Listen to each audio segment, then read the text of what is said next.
And we are live. We are live, yippee! Right, it's Sunday afternoon, and it's 3 o'clock, and that just means there has to be Shakespeare in the world. So thank you for joining us on what in London is kind of a grey and miserable afternoon. We are going to be giving you the story of Henry IV, part 1 of Henry IV this week. Come back in 4 weeks for part 2. And it's going to be a really interesting afternoon. We've been very busy this morning already, and it's going to be worth it. We've got some great fun planned. So I'm just going to say a quick hello to all our company, because we've got a lot of lovely people today, and we've got some people that have joined us sort of for the first time. So let's go around and say some quick hellos. So in my immediately next to me on my screen, I can see Eugenia, and it is fabulous to have you back. Eugenia is one of the we've had one of those weeks where sadly we've lost a couple of people out of the cast, either for health reasons or family reasons, and Tom and Larissa, we hope everything goes very well for both of you. But as a result, Eugenia's taken over about 2 or 3 more parts than she originally had. So, just 2. Okay, that's no problem then. You're fine. So thank you very much for that.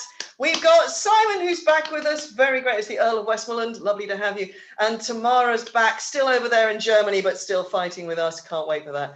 Aaron is in America, but she's still with us here. And so we're going to have a transatlantic sword fight, and I think we may be doing the first one ever of those today. Dewi is with us again, currently about to be Gadshill. All sorts of highwaymen and Welsh things and fights and things going on today. Lovely to have you. Valentina, without whom we would be very, very stuck. She's in charge of our live stream. We have Nell, who has come back to us. We are so delighted to have you. And Iain as Pistoll. Oh, can't wait. This is going to be fun. Huge round of applause to Matt, who looks absolutely dreadful today and looks wonderful as a result. Thank you for full staffing it up, Matt. I can't wait. And Siegfried, who is truly not at Dover Castle, but he is still in Paris, but he's with us today. Geraldine, who has also taken over parts at short notice. Thank you, Geraldine, always a star. And Alexandra, who has been drilling everybody through the... We've done fight calls this morning. I'll talk about that later. So she's been in charge of that, as well as kinging it this week. We have Joaquim, who is joining us for his first full play. So yay! Welcome to the family, Joaquim. You're crazy. And Abey is back from the Loons. Very, very happy to have you, Abey. And Tim, always a joy. Cannot wait to see what you get up to. And another first timer, we have the adorable Aisha Staley, who is joining us for the very first time. Awesome, awesome. And Alec is with us, and Alec Bennie, who has been with us before on stage. This is his first Zoom, so this is going to be fun. Claire, without whom we could not function, because Claire is just the best ever. And last but definitely not least, we have Fergus, who is going to be Bardolfing for us today, and it's going to be amazing. Everybody's killing everybody else. Everyone's betraying everybody else. We can't wait. All right, you lot, you're all, off you go to the virtual tiring houses and make yourselves quietly ready. Off they go, ping, ping, ping, ping, ping, off my screen. So I'm not going to talk for too long, because we've got quite a long play. Actually, it's not as bad as some, this one. So those of you who have not joined us before, hello, my name is Lizzie. I'm artistic director for Shakespeare, currently the only theatre company which we perform everything that we do from cues only. We do not rehearse our scenes or our plays all together before we perform them in front of you. Why do we do that? Not because we're crazy, although that is part of it, but because that is a sort of modern day translation of how plays were performed and prepared in Shakespeare's own time. So it's how these plays were actually written, with the expectation of being prepared. So things that are difficult for us were difficult for them. Things that are surprising to us were surprising to them. And some things are going to be quite interesting and surprising about today's play. So that's why we do things this way. Now, you've already heard me mention, we've already done fight calls this morning. That means that certain characters in certain sequences have been on screen, and they've heard a handful of each other's lines. But honestly, I sit and listen to these, and it's hilarious, because you get people going, and I come on and I say, you're an idiot, and then I do that, and then I reply, and words, words, words, and then you're dead. And so that's pretty much the level of language that they've all shared, which is always good fun. Oh, I am an idiot. There's something I completely meant to do. So we are aware that this is Mothering Sunday.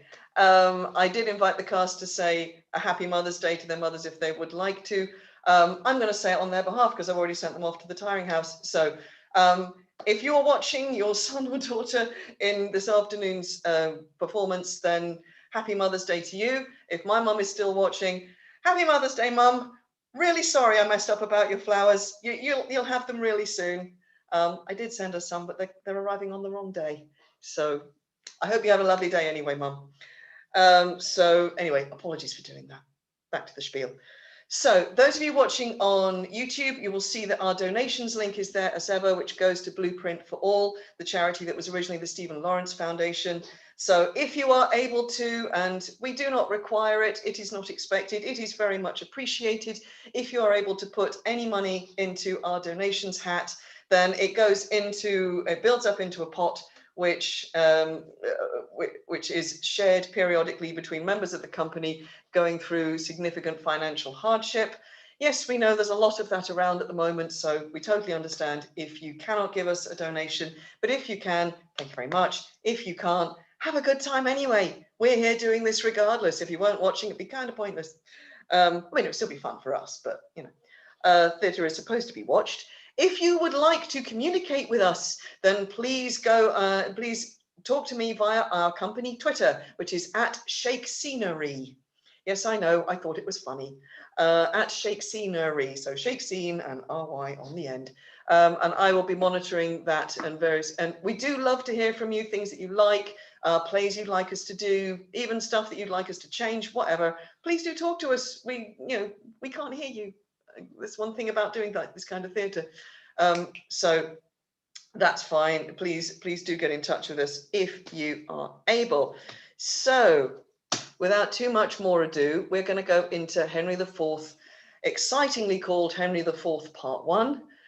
Its own title in the first folio is the first part of King Henry IV, including the death of one particular character, which is a massive spoiler. So I'm going to leave that out. So again, those of you who were with us 4 weeks ago, you saw us do Richard II. Richard II involved removing from the throne King Richard and the coming to the throne of Henry Bolingbroke. So Henry Bolingbroke is now King Henry IV. At the time that we are going to start our play, he's been king for about a year. And he's been pretty busy sort of running the court, sorting out the country. And there have been quite a lot of rebellions, sort of minor rebellions around the country from people who objected to the removing of King Richard. So it's been a pretty busy year. He's been helped significantly by the Percy family, who were instrumental in putting him on the throne. They've been doing a great job up in Northumbria, keeping the Scots more or less under control. So that's done him a great service. He is also troubled by the fact that his eldest son, Harry, he's called all of that, is basically AWOL. He is off in the taverns of Eastcheap living a disgraceful life of, well, he's having a good time basically, but he is not doing the job of being Prince of Wales. And this is troublesome for King Henry. So, okay, I will just check with everybody before we start the top of the play. Can I just hear if everybody's ready? If not, that's fine. I'll just chat a bit longer. You know me, I'll talk. Are we good to go? So all those of you in scene 1, okay, not quite. That's good. That's absolutely fine. Anybody who's right. So anybody out there in the tiring house, if you want to pop up and say Happy Mother's Day to your mum, now would be a really good time, because we've got somebody with just dealing with a little technical hitch before we can start. Come on, you know you want to. Someone say, there we go. Hello. So happy Mother's Day, Mother. If you're watching, I don't know whether you're watching now, you might be watching later. There we go. Iain? Happy Mother's Day, Mum. Sorry about, forgetting everything. But that's okay. You've just given her a big wave on via YouTube. So everything is fine. Anybody else? Speak now or forever hold your peace, right? I think everyone else is done. Well, that's going to be fun. So one thing we've had to deal with for this play, I'm just going to talk until I see everybody's back online. one thing we've had to deal with for this play is, yes, we've had to coordinate some fights and everything. There's a scene which is partly in Welsh, and that's been very interesting for us. Where we mercifully have found somebody who is willing not only to take on the technique, but to take it on in Welsh. And if you can hang around until about the middle of the play, there's going to be a beautiful Welsh song, which is going to be a wonderful, wonderful bonus for us. Okay, it looks like everybody's up, running, and ready to go, just as the heavens open over my head. So that's good timing, because I sit under a glass roof and it gets a bit loud when it rains. So can I just hear all mics on? And those of you who are called for scene 1, so I need the King, I need Lord John, Blunt, and Westmoreland. Can you just give me a yes, I'm ready? Yes, I'm ready. Yes. Okay. Yay. Wonderful, wonderful, wonderful. Right.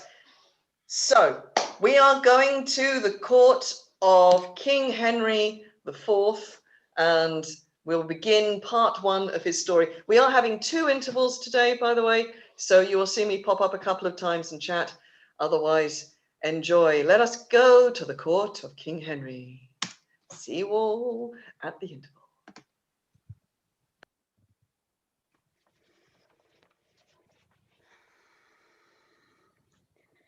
So shaken as we are, so wan with care, find we a time for frighted peace to pant and breathe short-winded accents of new broils to be commenced in strands afar remote. No more the thirsty entrance of this soil shall daub her lips with her own children's blood. No more shall trenching war channel her fields, nor bruise her flowerets with the armed hoofs of hostile paces. Those opposed eyes, which, like the meteors of a troubled heaven, all of one nature, of one substance bred, did lately meet in the intestine shock and furious close of civil butchery, shall now, in mutual, well-beseeming ranks, march all one way, and be no more opposed against acquaintance, kindred, and allies. The edge of war, like an ill-sheathed knife, no more shall cut his master. Therefore, friends, as far as to the sepulchre of Christ, whose soldier now, and whose blessed cross we are impressed and engaged to fight, forthwith power of English shall we levy, whose arms were moulded in their mother's womb to chase these pagans in those holy fields over whose acres walked those blessed feet which 1400 years ago were nailed for our advantage on the bitter cross. But this, our purpose, is a 12-month-old, and bootless 'tis to tell you we will go. Therefore we meet not now. Then let me hear of you, my gentle cousin Westmoreland, what yesternight our council did decree in forwarding this dear expedient. My liege, this haste was hot in question, and many limits of the charge set down but yesternight, when all athwart there came a post from Wales, loaden with heavy news. The worst was that the noble Mortimer, leading the men of Herefordshire to fight against the irregular and wild Glendower, was by the rude hands of that Welshman taken, and 1,000 of his people butchered, upon whose dead corpses there was such misuse, such beastly, shameless transformation as may not be, without much shame, retold or spoken of. It seems then that the tidings of this broil broke off our business for the Holy Land. This matched with other like, my gracious lord, far more uneven and unwelcome news came from the north, and thus it did report.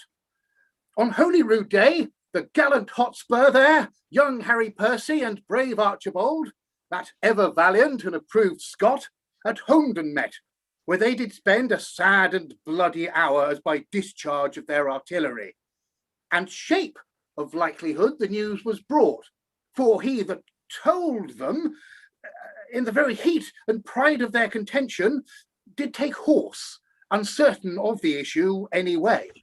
Here is a dear and true, industrious friend, Sir Walter Blunt, new lighted from his horse, strained with the variation of each soil betwixt that Holmdon and this seat of ours, and he hath brought us smooth and welcome news. The Earl of Douglas is discomfited. 10,000 Scots, 22 knights, balked in their own blood, did Sir Walter see on Holmdon's plains. Of prisoners, Hotspur took Mordaig, Earl of Fife, and eldest son to beaten Douglas, and the Earl of Athol of Murray, Angus, and Menteith. Is not this an honourable spoil? A gallant prize? Huh? Cousin, is it not? Faith it is. Conquest for a prince to boast of.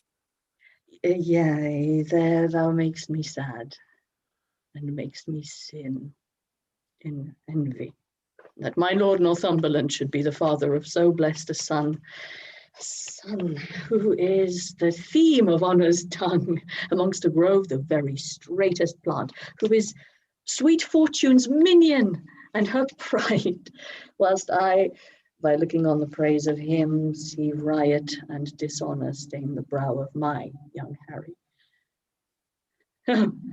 That it could be proved that some night-tripping fairy had exchanged in cradle clothes our children where they lay, and called mine Percy his Plantagenet, then should I have his Harry, and he mine, but let him from my thoughts.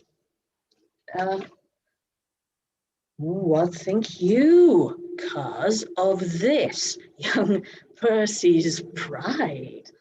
The prisoners, which he in this adventure hath surprised, to his own use he keeps, and sends me word I shall have none but Mordaig, Earl of Fife.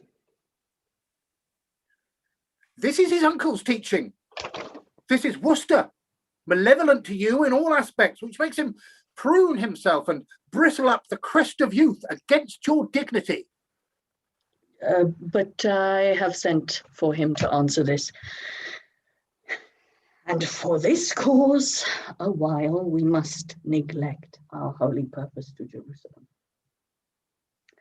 Cousin, on Wednesday next, our council we will hold at Windsor, and so inform the lords.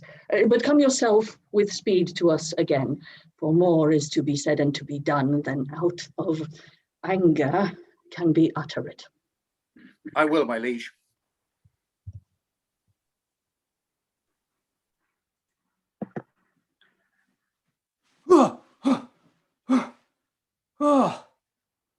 Now, Hal. Well, what time of day is it, lad? Thou art so fat-witted, with drinking of old sack, and unbuttering thee after supper, and sleeping upon benches in the afternoon, that thou hast forgotten to demand that truly which thou wouldst truly know. What the devil hast thou to do with the time of the day? Hours Indeed. back, and minutes, capons, and clocks the tongues of boards, and dials the signs of leaping houses, and the blessed sun himself, a fair hot wench in flame-coloured taffeta. I see no reason why thou shouldest be so superfluous to demand the time of day. Indeed.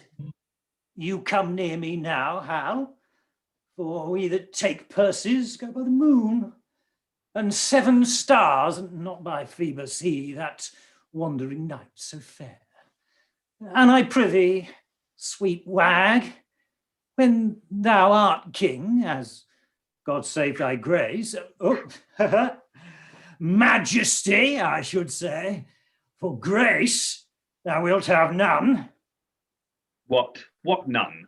No, not so much as will serve to be a prologue to an egg and butter.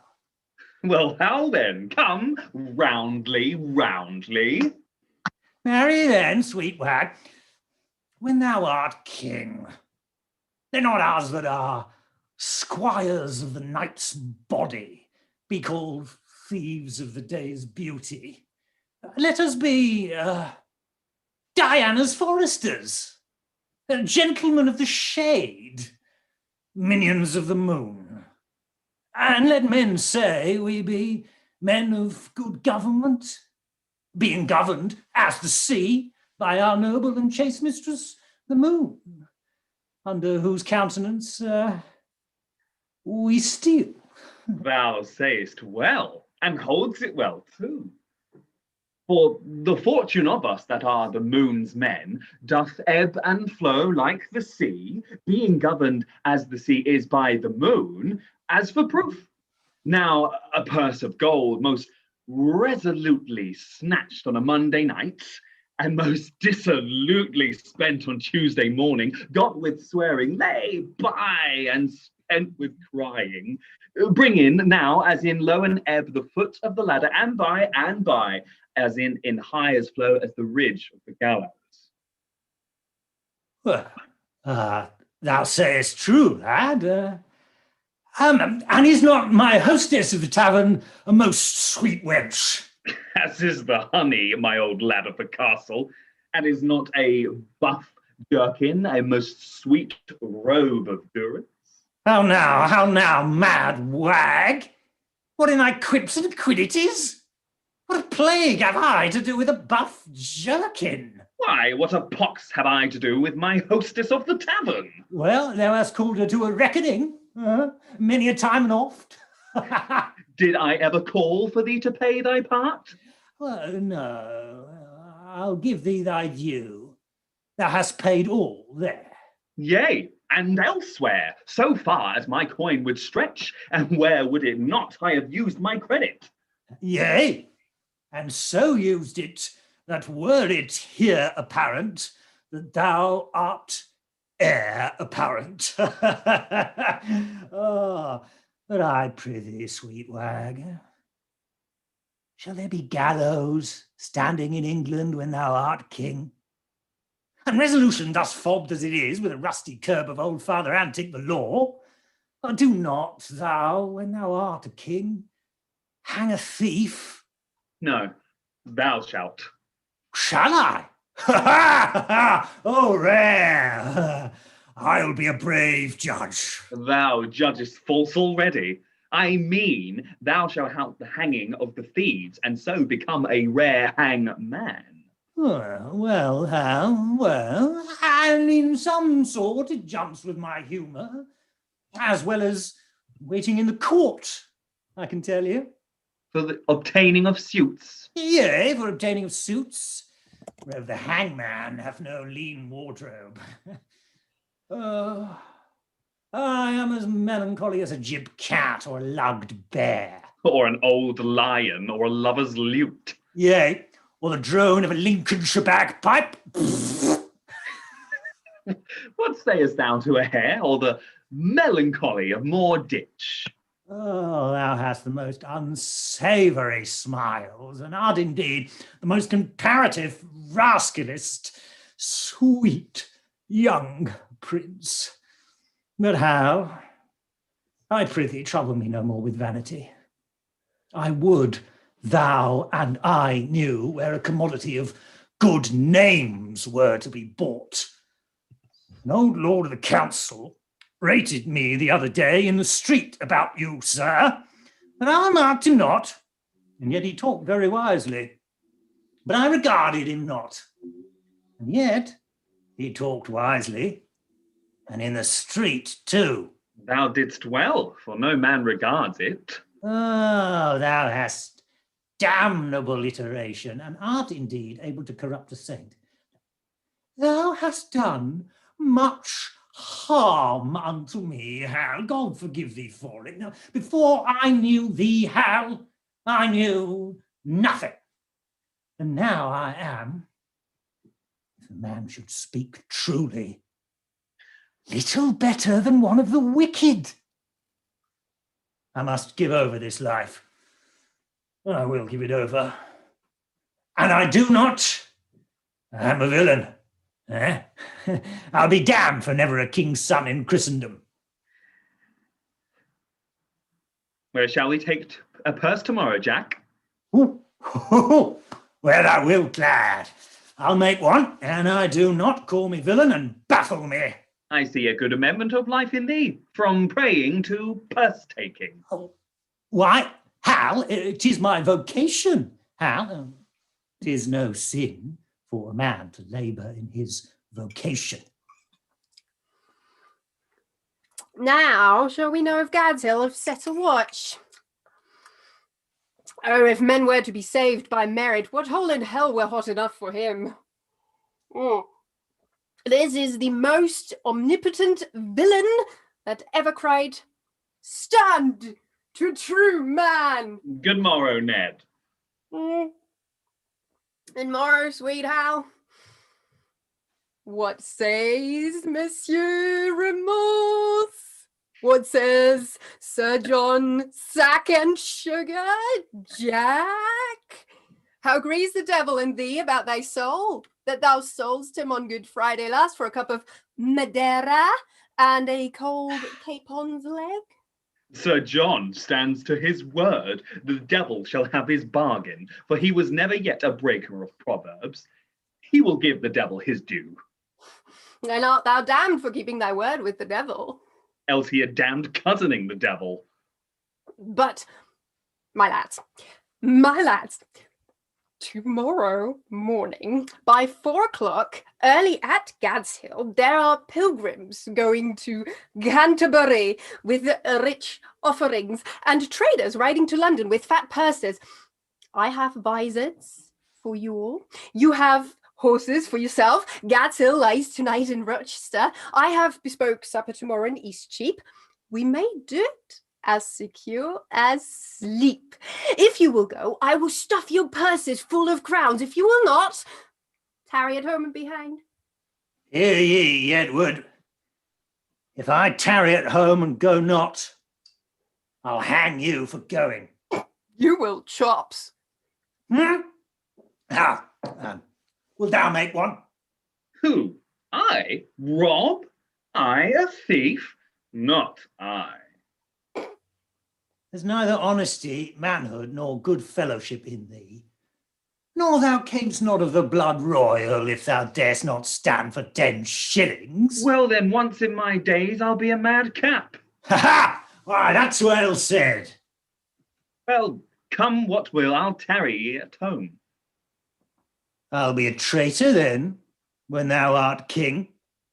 I care not. Sir John, I prithee leave the prince and me alone. I will lay him down such reason for this adventure that he shall go. Well, mayst thou have the spirit of persuasion, and he the ears of profiting. What thou mayst speaks may move, what he hears may be believed, that the true prince may, for recreation's sake, prove a false thief, for the poor abuses of the time want countenance. Farewell, you shall find me in Eastcheap. Farewell the latter spring, farewell all halloon summer. Now, my good sweet honey lord, ride with us tomorrow. I have a jest to execute that I cannot manage alone. Falstaff, Bardolf, Pistoll, and Gadshill shall rob those men that we have already waylaid. Yourself and I will not be there. And when they have the booty, if you and I do not rob them, cut this head from my shoulders. But how shall we part with them in setting forth? Why, we will set forth before or after them and appoint them a place of meeting, wherein it is our pleasure to fail, and then will they adventure upon the exploit themselves, which they shall have no sooner achieved, but we'll set upon them. Aye, but 'tis like that they will know us by our horses, by our habits, and by every other appointment to be ourselves.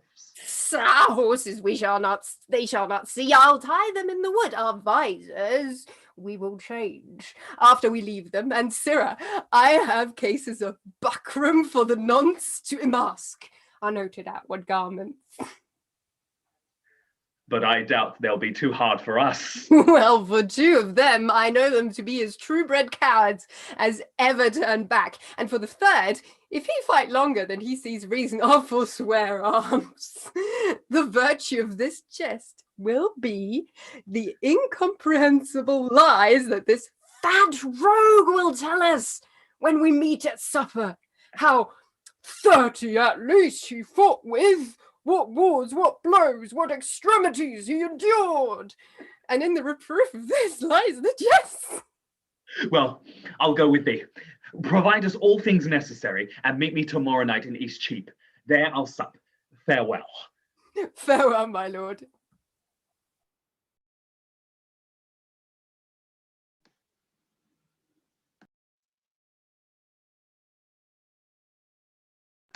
Alec, you're on mute. I know you all, and will a while uphold the unyoked humour of your idleness.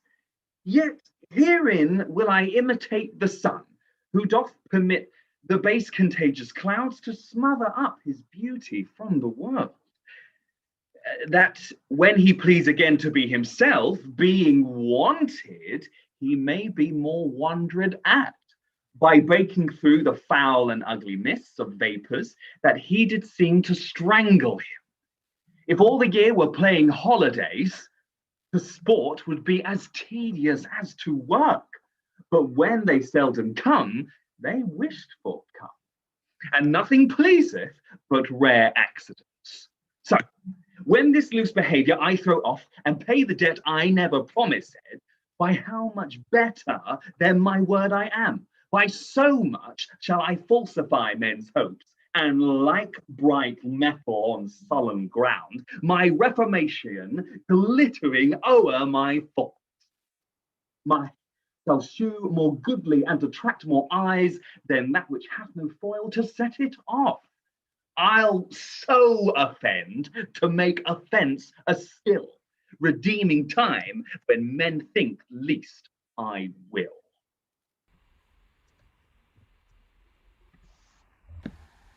My blood hath been too cold and temperate, unapt to stir at these indignities, and you have found me, for accordingly you tread upon my patience. But be sure, I will from henceforth rather be myself, mighty and to be feared, than my condition, which hath been smooth as oil, soft as young down, and therefore lost that title of respect, which the proud soul ne'er pays, but to the proud. Our house, my sovereign liege, little deserves the scourge of greatness to be used on it, and that same greatness too, which our own hands have hoped to make so portly. My lord. Worcester, get thee gone, for I do see danger and disobedience in thine eye. Sir, your presence is too bold and peremptory, and majesty might never yet endure the moody frontier of a servant brow. You have good leave to leave us. When we need your use and counsel, we shall send for you. You were about to speak. Yes, my good lord, those prisoners in your highness demanded, which Harry Percy here at Holden took, were, as he says, not with such strength denied as was delivered to your majesty, who either through envy or misprision was guilty of this fault, and not my son. My liege, I did deny no prisoners. But I remember when the fight was done, when I was dry with rage and extreme toil, breathless and faint, leaning upon my sword, came there a certain lord, neat and trimly dressed, Fresh as a bridegroom, and chin new-reaped showed like a stubble land at harvest home. He was perfumed like a milliner, and twixt his finger and his thumb he held a pouncet box, which ever and anon he gave his nose, and tooked away again, who therewith angry when it next came there took it in snuff, and still he smiled and talked, and as the soldiers bare dead bodies by, he called them untaught knaves, unmannerly to bring a slovenly unhandsome course betwixt the wind and his nobility. With many a holiday and lady term he questioned me, among the rest demanded my prisoners in your majesty's behalf. I then, all smarting with my wounds being cold, to be so pestered with a popinjay, out of my grief and my impatience answered, neglectingly, I know not what, he should or should not.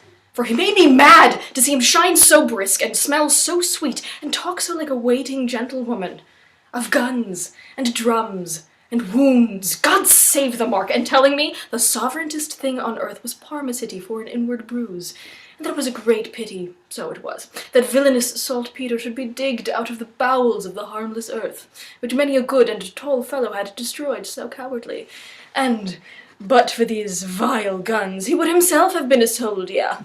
This bald, unjointed chat of his, my lord, made me to answer indirectly, as I said, and I beseech you, let not this report come current for an accusation betwixt my love and your high majesty. The circumstances considered, good my lord, whatever Harry Percy then had said to such a person and in such a place at such a time, with all the rest we told, may reasonably die and never rise to do him wrong, or anyway impeach what then he said. So he unsay it now.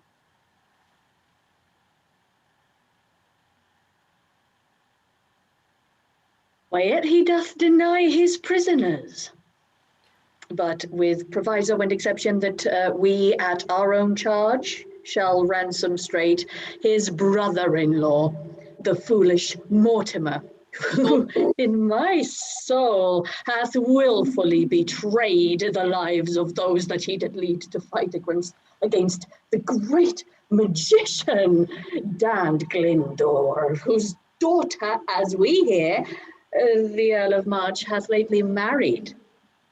Shall our coffers then be emptied to redeem a traitor?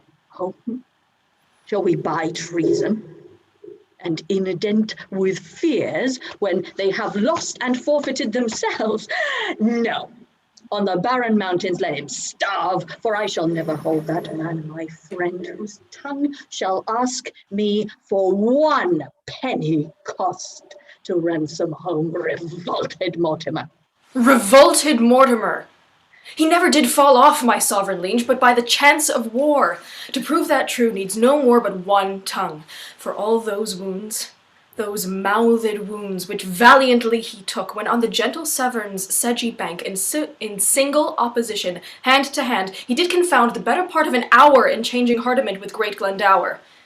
3 times they breathed, and 3 times did they drink upon agreement of swift Severn's flood, who then, affrighted with their bloody looks, ran fearfully among the trembling reeds, and hid his crispy head in the hollow bank, blood-stained with these valiant combatants.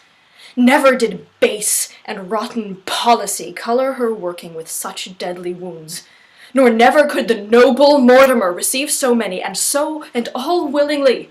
Then let him not be slandered with revolt. Thou dost belie him, Percy. Thou dost belie him. He never did encounter with Glendower. I tell thee, he dost as well have met the devil alone as Owain Glendower for an enemy. Art thou not ashamed? But, sirrah, henceforth let me not hear you speak of Mortimer. Send me your prisoners with the speediest means, for you shall hear from us in such a kind as will displease you. My lord Northumberland, we license your departure with your son. Send us your prisoners, or you shall hear of it. And if the devil come and roar for them, I will not send them. I will after straight and tell him so, for I will ease my heart, although it be at hazard of my head. What? Drunk with choler? Stay and pause a while. Here comes your uncle. Speak of Mortimer. Yes, I will speak of him, and let my soul want mercy if I do not join with him. In his behalf I'll empty all these veins and shed my dear blood drop by drop i' the dust. But I will lift the downfall of Mortimer as high in the air as this ungrateful king, as this ingrate and cankered Bolingbroke. Brother, the king hath made your nephew mad. Who struck this heat up after I was gone? He will, forsooth, have all my prisoners. And when I urged the ransom once again of my wife's brother, then his cheek looked pale, and on my face he turned an eye of death, trembling even at the name of Mortimer. I cannot blame him. Was he not proclaimed by Richard that dead is the next of blood? It was. I heard the proclamation, and then it was when the unhappy king, whose wrongs in us got pardon, did set forth upon his Irish expedition, from whence he intercepted, did return to be deposed and shortly murdered. And for whose death we in the world's wide mouth live scandalized and foully spoken of. But soft, I pray you. Did King Richard then proclaim my brother Mortimer heir to the crown? He did. Myself did hear it. Nay, then I cannot blame his cousin king that wished him on the barren mountains starved. But shall it be that you that set the crown upon the head of this forgetful man, and for his sake were the detested blot of murderous subornation, shall it be that you a world of curses undergo, being the agents, or base second means the cords, the ladder, or the hangman rather? Oh, pardon that I descend so low, to show the line and the predicament wherein you range under this subtle king. Shall it, for shame, be spoken in these days, or fill up chronicles in time to come, that men of your nobility and power did gage them both in an unjust behalf, as both of you, God pardon it, have done, to put down Richard, that sweet, lovely rose, and plant this thorn, this canker Bolingbroke? And shall it, in more shame, be further spoken that you are fooled, discarded, and shook off by him for whom these shames ye underwent? No. Yet time is wherein you may redeem your banished honours and restore yourselves into the good thoughts of the world again. Revenge the jeering and disdained contempt of this proud king, who studies day and night to answer all the debts he owes unto you, even with the bloody payment of your deaths. Therefore, I say... Peace, cousin, say no more. And now I will unclasp a secret book, and to your quick conceiving discontents I'll read you matter deep and dangerous and full of peril as adventurous as spirit as all the oil a current roaring loud on the unsteadfast footing of a spear. If he fall in, good night, or sink or swim. Send danger from the east unto the west, so honour cross it from the north to the south, and let them grapple. The blood more stirs to rouse a lion than to start a hare. Imagination of some great exploit drives him beyond the bounds of patience. By heaven, methinks it were an easy leap to pluck bright honour from the pale-faced moon, or dive into the bottom of the deep, and where Fadum line could never touch the ground, and pluck up drowned honour by the locks.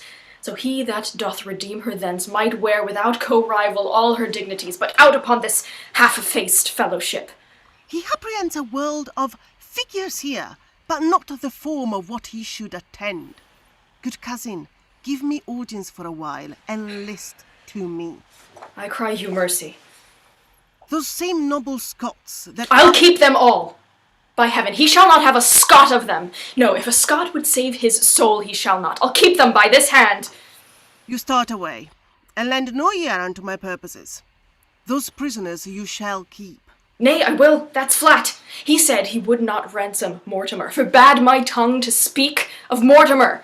But I will find him when he lies asleep, and in his ear I'll holla, Mortimer! Nay, I'll have a starling shall be taught to speak nothing but Mortimer, and give it him, to keep his anger still in motion. Hear you, cousin, a word. All studies here I solemnly defy, save how to gall and pinch this Bolingbroke. And that same sword and buckler, Prince of Wales, but that I think his father loves him not, and would be glad he met with some mischance, would have poisoned him with a pot of ale. Yeah, farewell, kinsman. I'll talk to you when you are better tempered to attend. Oh, what a wasp-tongued and impatient fool art thou to break into this woman's mood, tying thine ear to no tongue but thine own. Why, look you, I am whipped and scourged with rods, nettled and stung with pismires when I hear of this vile politician Bolingbroke. In Richard's time, what do you call the place? A plague upon it. It is in Gloucestershire. 'Twas where the madcap duke his uncle kept, his uncle York, where I first bowed my knee unto this king of smiles, this Bolingbroke, when you and he came back from Regensburg. At Berkeley Castle. You say true. What a gaudy deal of courtesy this fawning greyhound then did proffer me. Look, when his infant fortune came to age, and gentle Harry Percy, and kind cousin. How the devil take such cousiners, God forgive me. Good uncle, tell your tale, for I have done. Nay, if you have not, to it again. We'll stay your leisure. I have done, in sooth. Then once more to your Scottish prisoners. Deliver them up without their ransom straight, and make to Douglas' son your only mean for powers in Scotland, which, for diverse reasons, which I shall send you written, be assured will be easily be granted you, my lord. Your son in Scotland being thus employed, shall secretly into the bosom creep of that same noble prelate, well beloved, the Archbishop. Of York, is it not? True, who bears hard his brother's death at Bristol, the Lord Scroop. I speak not this in estimation as what I think might be, but what I know is ruminated, plotted, and set down, and only stays but to behold the face of that occasion that shall bring it on. I smell it. Upon my life it will do wondrous well. Before the gown's afoot, thou'lt still let sleep. Why, it cannot choose but be a noble plot. And then the power of Scotland and of York to join with Mortimer. And so they shall. And faith, it is exceedingly well aimed. And 'tis no little reason bids us speed to save our heads by raising of a head. For bear ourselves as even as we can, the king will always think him in our debt, and we think ourselves unsatisfied till he hath found a time to pay us home, and see already how he doth begin to make us strangers to his looks of love. He does. He does. We'll be revenged on him. Cousin, farewell. No further going this than I by letters shall direct your course. When time is ripe, which will be suddenly, I'll steal to Glendower, and lo, Mortimer, where you and Douglas and our powers at once, as I will fashion it, shall happily meet to bear our fortunes in our own strong arms, which now we hold at much uncertainty. Farewell, good brother, we shall thrive, I trust. Uncle, adieu. Oh, let the hours be short, till fields and blows and groans applaud our sport.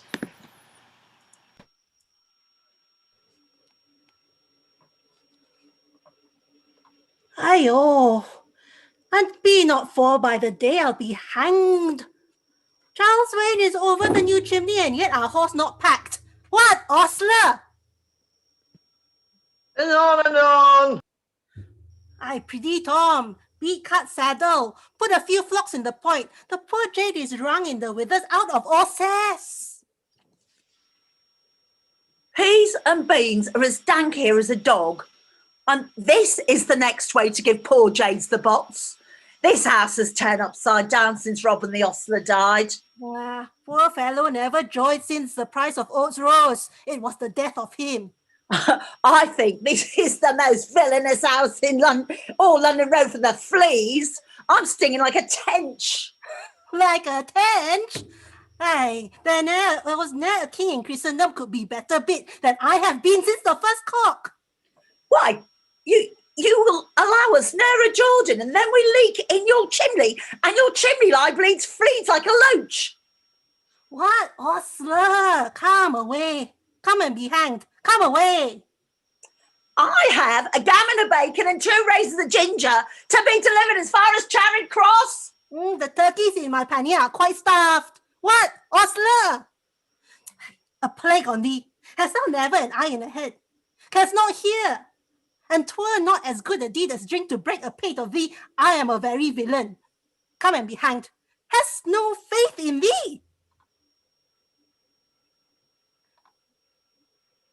Good morrow, carriers. What's o'clock? I think it be 2 o'clock. I prithee, lend me thy lanthorn to see my gelding in the stable. Nay, soft, I pray ye. I know a trick worth 2 of that. I prithee, lend me thine. Aye, whence canst tell? Lend me thy lanthorn, quotha. Marry, I'll see the hand first. Oh, sirrah, carrier. What time do you mean to come to London? Time enough to go to bed with a candle, I warrant thee. Come, neighbour Muggs, we'll call up the gentlemen, they'll along with company, for they have great charge. What ho, Chamberlain? At hand, quoth Pick Purse. Oh, that's even as fair. As at hand, quoth the Chamberlain, for thou variest no more from picking of purses than giving directions doth from labouring. Thou layest the plot. How? Good morrow, Master Gadshill. It holds current that I told you yesternight. Oh, there's a Franklin in the wild of Kent, hath brought 300 marks with him in gold. Now, I heard him tell it to one of his company last night at supper. A kind of auditor, one that hath abundance of charge too, God knows what. Well, they are up already and call for eggs and butter, so they will away presently. Sirrah, if they meet not with St. Nicholas Clerks, I'll give thee this neck. No, I'll none of it. I prithee, keep that for the hangman, for I know thou worship St. Nicholas as truly as a man of falsehood may. What talkest thou to me of the hangman? If I hang, I'll make a fat pair of gallows. For if I hang, old Sir John hangs with me, and thou knowest he's no starveling. Tut, there are other Trojans that thou dream'st not of, the which, for sport's sake, are content to do the profession some grace, that would, if matters be looked into for their own credit's sake, make all whole. I am joined with no footland rakers, no long-staff sixpenny strikers, none of these mad mustachio purple-hued maltworms, but with nobility and tranquillity.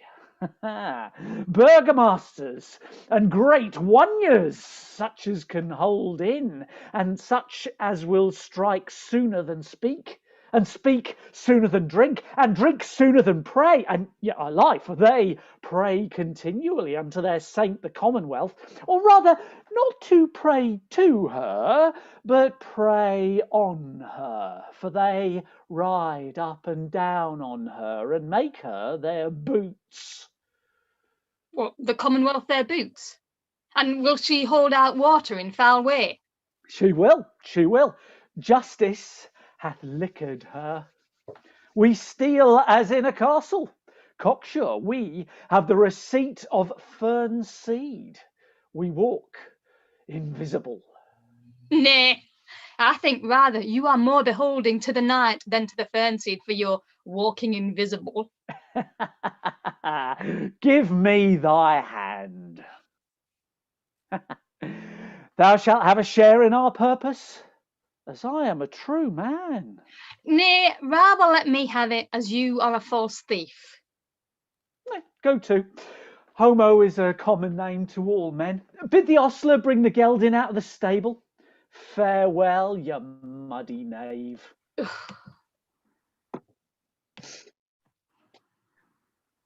Come, shelter, shelter. I've removed Falstaff's horse, and he frets like a gummed velvet. Stand close.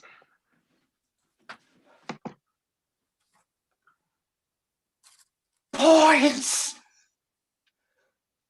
Poinz!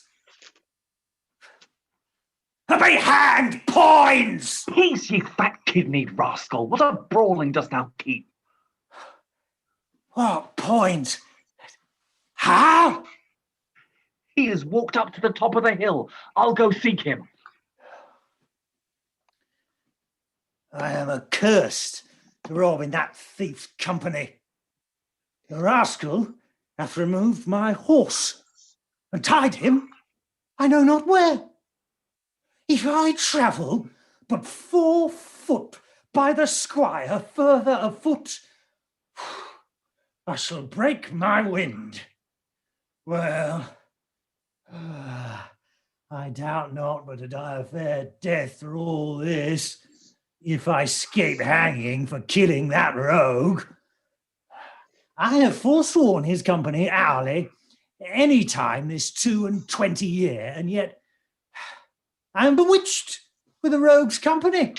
If the rascal hath not given me medicines to make me love him, I'll be hanged.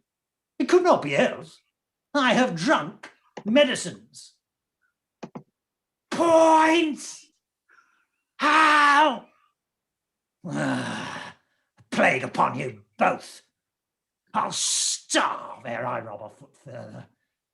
And 'twere not as good a deed as to drink, to turn true man, and to leave these rogues. I'm the veriest varlet that ever chewed with a tooth. 8 yards of uneven ground is 70 miles afoot with me. And the stony-hearted villains know it well enough. Plague upon't, and thieves cannot be true to one another. Oh, you! A plague upon you all! Huh? Give me my horse, you rogues! Give me my horse and be hanged! Peace, ye fat guts! Lie down, line thine ear close to the ground, and list if thou can hear the tread of travellers. Have you any levers to lift me up again, being down? Huh? I'll not bear mine own flesh so far afoot again for all the coin in thy father's exchequer. What a plague mean ye to colt me thus? Thou liest. Thou art not colted, thou art uncolted. Oh, I prithee, good prince, how? Help me to my horse, good king's son. Out, you rogue! Shall I be your ulster? Oh, go hang thyself in thine own heir-apparent garters. If I be tame, I'll pitch for this, and I have not ballads made on all and sung to filthy tunes. Let a cup of sack be my poison. When a jest is so forward, and a foot too, I hate it. Stand! So I do, against my will. Oh, 'tis our setter, I know his voice. Gadshill, what news? Casey, Casey! On with your vizards! There's money of the king's coming down the hill. She's going to the king's exchequer. You lie, you rogue. It is going to the king's tavern. There's enough to make us all. To be hanged. You 4 shall front them in the narrow lane. Ned and I will walk lower. If they escape from your encounter, then they light on us. How many be of them? Some 8 or 10. Will they not rob us? What? A coward? Sir John Paunch. Well, indeed, I am not John of Gaunt, your grandfather, but yet no coward, how? We'll leave that to the proof. Sirrah Jack, thy horse stands behind the hedge. When thou needst him, there thou shalt find him. Farewell, and stand fast. Now cannot I strike him if I shall be hanged? Ned, wear our disguises. Here hard by. Stand close. Now, my masters, happy man be his dog, say I.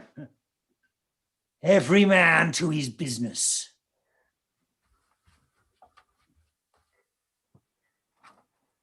Come, neighbour. The boy shall lead our horses down the hill. We'll walk afoot a while and ease our legs. Huh? Ah! Ha ha! Stay! Strike down with them! Cut the villains' throats! A wholesome caterpillars, bacon-fed knaves. They hate us youth. Down with them! Fleece them! Oh, we are undone, both we and ours forever. Hang ye, gall-bellied knaves! Are you undone? No, ye fat chuffs! I would your store were here. On, bacons! On, what ye knaves? Young men must live. You are the grand jurors, are ye? We'll jure ye your faith. The thieves have bound the true men. Now could thou and I rob the thieves and go merrily to London. It would be argument for a week, laughter for a month, and a good jest forever. Stand close, I hear them coming.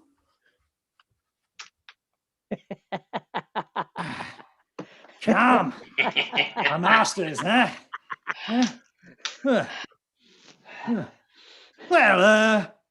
us share. And then to horse before day. And the Prince and Poinz, be not two arrant cowards, there's no equity stirring. No more valour in that Poinz than in a wild duck. Your money! Thieves! Go there, sirs! Balloons! Help! Thieves! Thieves! Thieves, God save us! Help!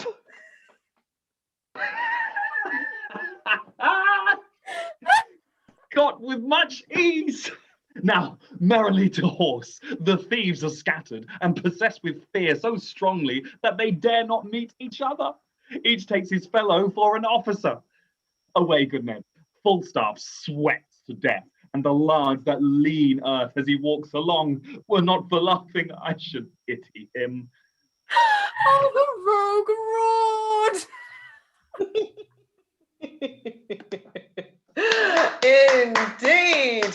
No end of ranting and raving and roaring. Sorry, I have to check constantly that I've muted my mic because I giggle such a lot during that. Right, this is interval one. For those of you keeping count, we're going to breathe just for 5 minutes while the cast collect themselves after that Herculean run. And before we get into the rest of the story. So this is a good time if you'd like to go and refresh your drink of water or make a cup of tea or nip to the loo or something. So you won't be missing anything. I mean, you can do that anyway, because it's like, this is on Zoom. Nobody minds if you get up and go out and come in again, but there won't be anything to miss just for a few minutes. I'm going to do my little job of being the sort of the interesting history bit that you might read if you were reading your program right now. Because interesting, that sort of become part of my job. Because as the book holder, normally my job is to prompt lines that are lost or dropped in performance. That doesn't really happen when we work like this, unless there are technical difficulties, of which we've had a few already, but yeah, that's fun. Keeps us all lively. So I've been playing around with some of the words that have been used already in this particular bit of story. Because we've had a lot of talk in the tavern scenes, and God bless the tavern scenes, they are funny, but they are plagued with that thing which is Shakespearean prose comedy, which means that it was presumably utterly hilarious 400 years ago and leaves sort of us in our times going, what? So we've had talk of cut purses and buff jerkins, and the buff jerkin is a thing that sort of, because it's such a thing that, you know, Hal sort of says, well, how about a buff jerkin to Falstaff, and Falstaff is profoundly offended, like, what have I got to do with a buff jerkin? And frankly, we have not a clue. So I did a tiny bit of research. I did a quick Google. And the buff jerkin, so buff is a colour. It's the colour of a sort of, I don't know, beige, basically. It just sounds sort of better than beige. I think we should bring back the idea of buff. It's much funner, more fun. And a jerkin is, of course, a leather sort of waistcoat that would be worn underneath chainmail to make the whole thing sort of more comfortable and to give more protection. Because the chainmail, as they say, is basically a lot of holes joined together. But a buff jerkin is specifically apparently related to being a soldier. So going into the military or going into combat, and that's the association with a buff jerkin. So in a way, what Hal was saying to Falstaff was, hey, how about we go and do some war, some fighting? And Falstaff quite rightly told him sort of he was not interested in doing that, because they're much more interested in their life of thievery and, well, drinking and whatever else takes their fancy in the taverns east of London. Eastcheap, which is referred to several times in this, I think Eastcheap at that time was actually still a suburb. I may not be right about that, so if you happen to know, please do let me know. I also, because there's a lot of talk of taking purses and cut purses and things like this in this particular play. And every now and again, it's sort of like, well, what are they talking about? I mean, purse, okay, money, but why cutting? Are they cutting open the purse to get the money out? And again, I was sort of thinking, well, I'm not quite sure. So I did some research. And actually it refers to basically, this is a world before pockets, or so I have read, because your purse was literally, you know, your bundle of money with a drawstring top and a long string, which you would then attach to your belt. And that when you needed your money, then you just sort of hold it up and there it was, you take your purse. But what the cut purses would do was, particularly as they do today, in crowded areas, not that we get into crowds at the moment, but you know, they'd move among the crowds of the town, and they would just feel around sort of people as they are in the crowd. And if they found a nice fat heavy purse, a nice sharp knife, and they just cut the string, so, and bear off the purse. And of course, in a crowd, if you were quick enough, the owner of the purse had no chance of catching you, and boom, it's gone. So let that be a lesson to us all. Again, when we get back into crowded areas, whenever that may be, let's all take care of our pockets. The last thing I really want to talk about is, because this is something I've only just found out, which I thought was quite cool, is the character of Gadshill, who we've just seen in a couple of scenes, gallantly and roguishly played by Dewi. Gadshill was himself, it was a true character of history. And this does happen infrequently well, more frequently in the histories. But it's kind of one thing to find out, you know, to have the kings and the lords talking, but it's another thing when a character pops up who was like a folk character or a popular character of the time. And of course, Falstaff himself was one. I might talk about him later. He was, well, I'll do it now. He was based, or so they say, on a true life character called Sir John Oldcastle.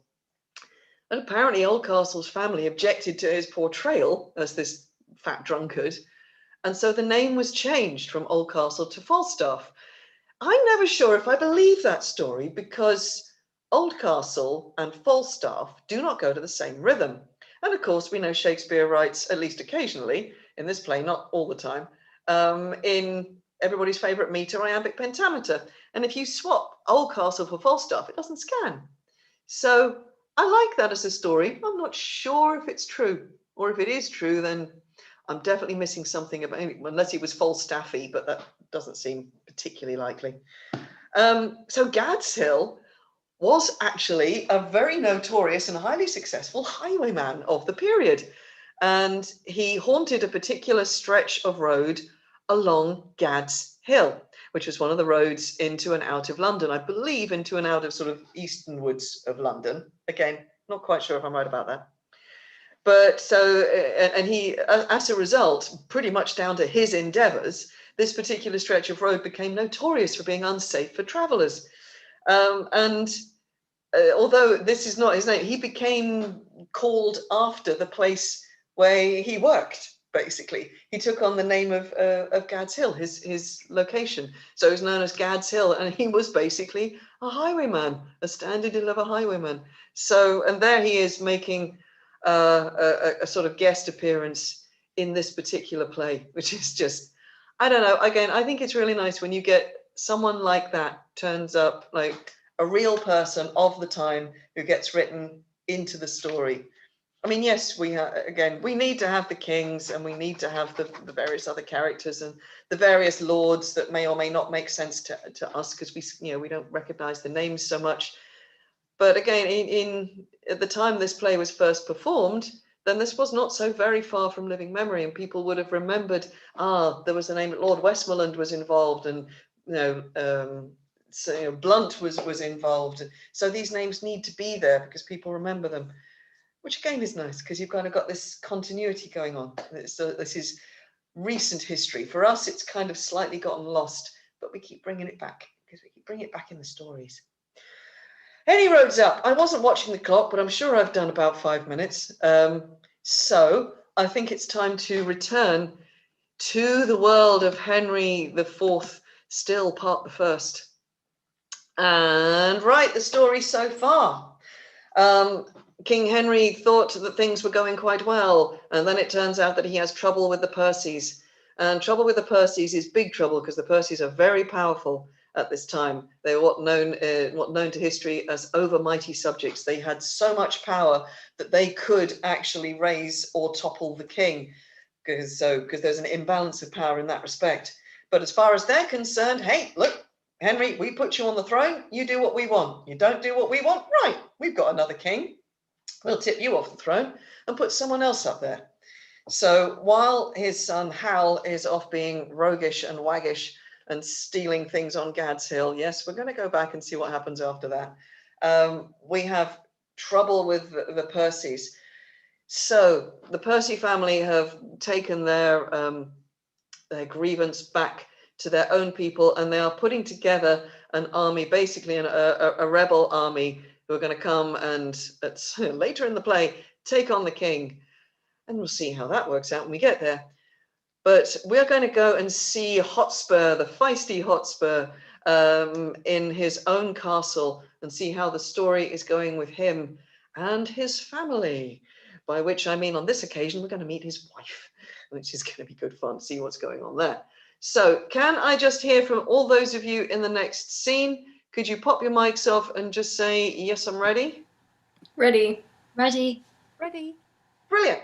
Then I will remove myself when I am gone. As ever, the stage is yours. Please take us to Hotspur's castle and continue the story. But for mine own part, my lord, I could be well contented to be there in respect of the love I bear your house. He could be contented. Why is he not, then?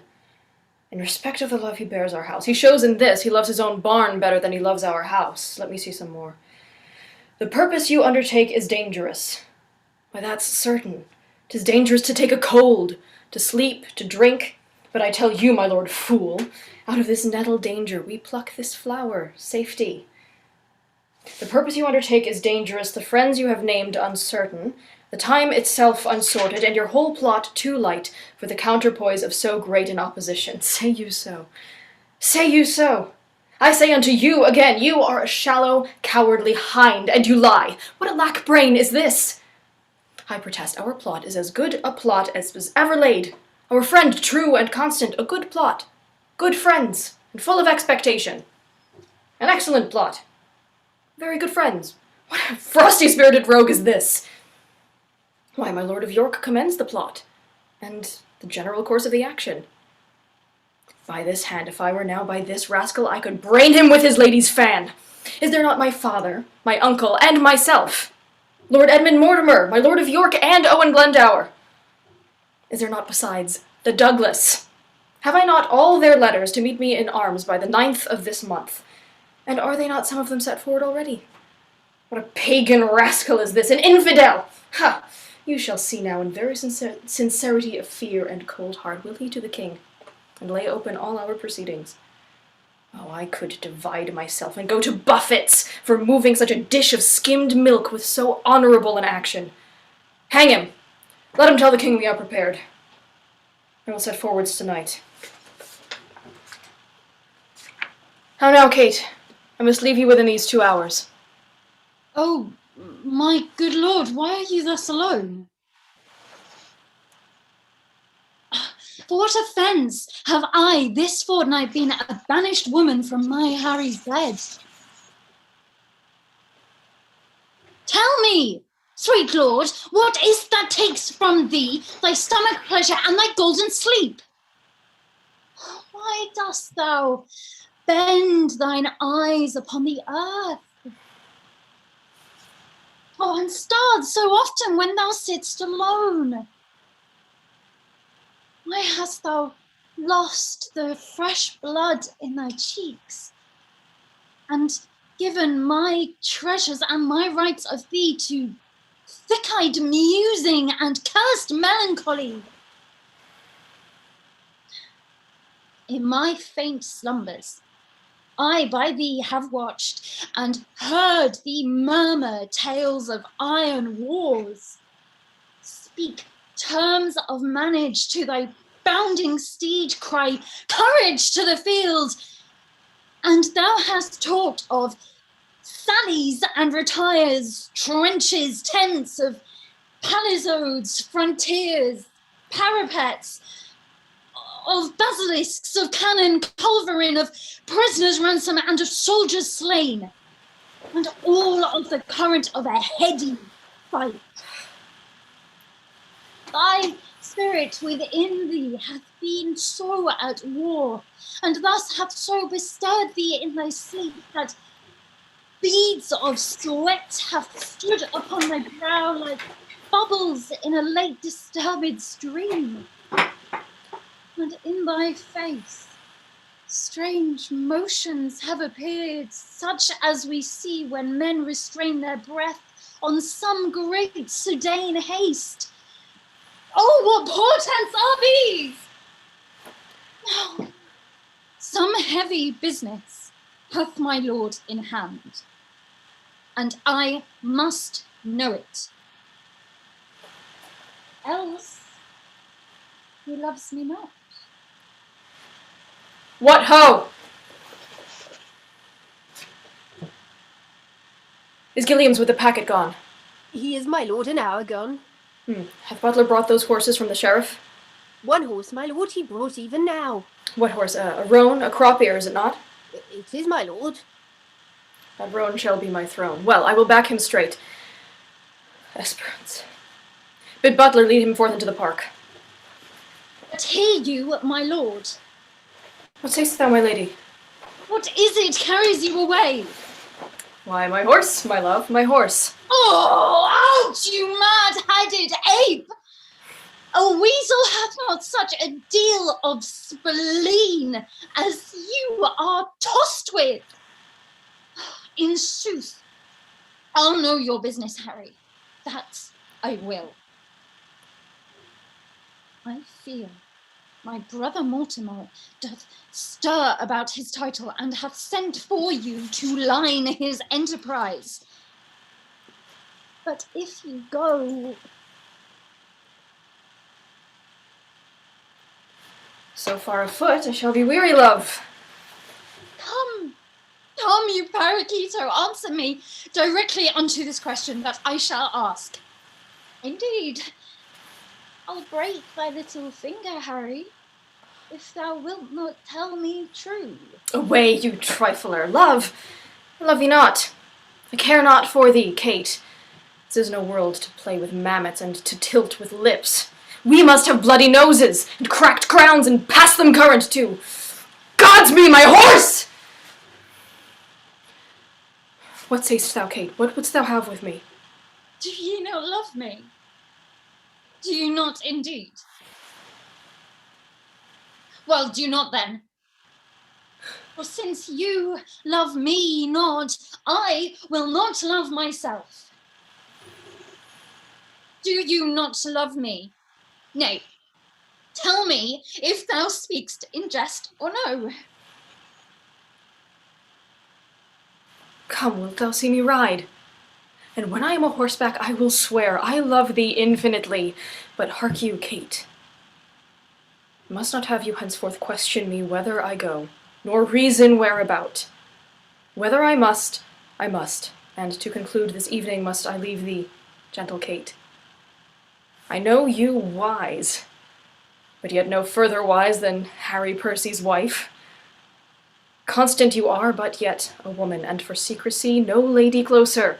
For I will believe thou wilt not utter what thou dost not know, and so far will I trust thee, gentle Kate. How so far?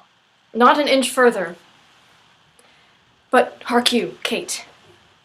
Whither I go, shall you go too. Today will I set forth, tomorrow you. Will this content you, Kate? It must, of force.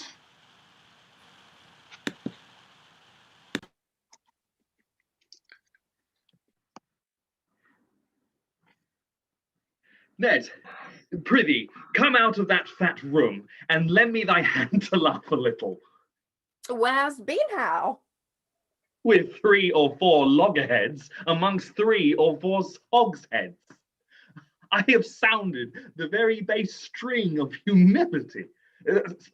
Sirrah, I am sworn brother to a leash of drawers, and can tell them by their names as Tom, Dick, and Francis. They take it already upon their confidence that though I be but the Prince of Wales, yet I am the King of Courtesy, telling me flatly that I am no proud jack like Falstaff, but a Corinthian, a lad of metal, a good boy. And when I am King of England, I shall command all the good lads of each chief.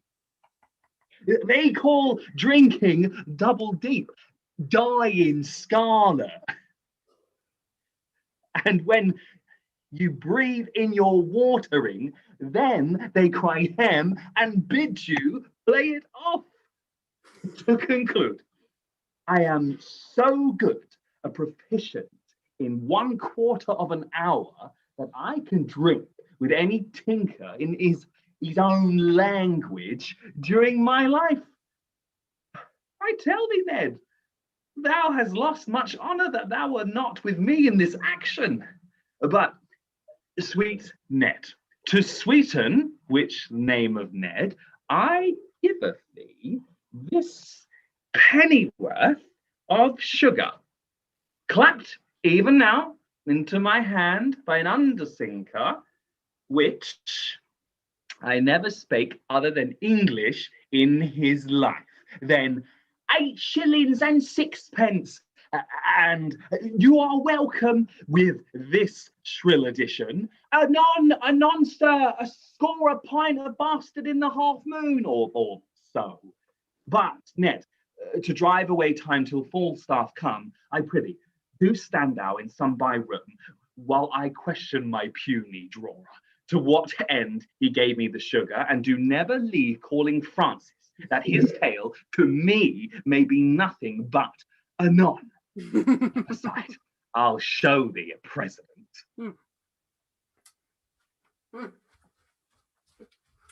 Francis!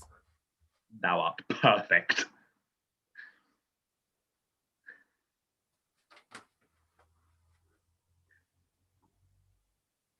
Francis? No, sir. Look down into the pomegranate, Ralph. Come hither, Francis.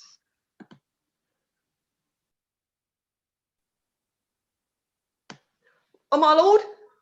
How long hast thou to serve, Francis? I forsooth 5 years and as much as to...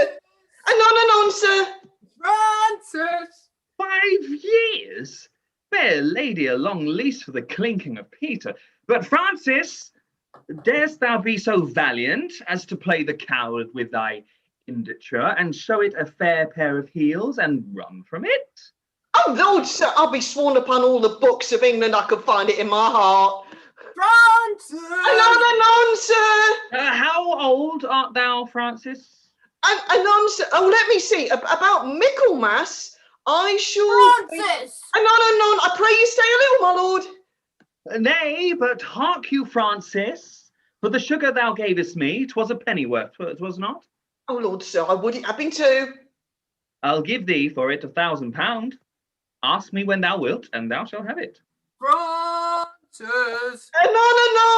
Anon, Francis! Anon! No, Francis! Anon, sir! Tomorrow, Francis! Anon, sir! Francis! On Thursday! Oh, indeed, Francis! Anon, sir!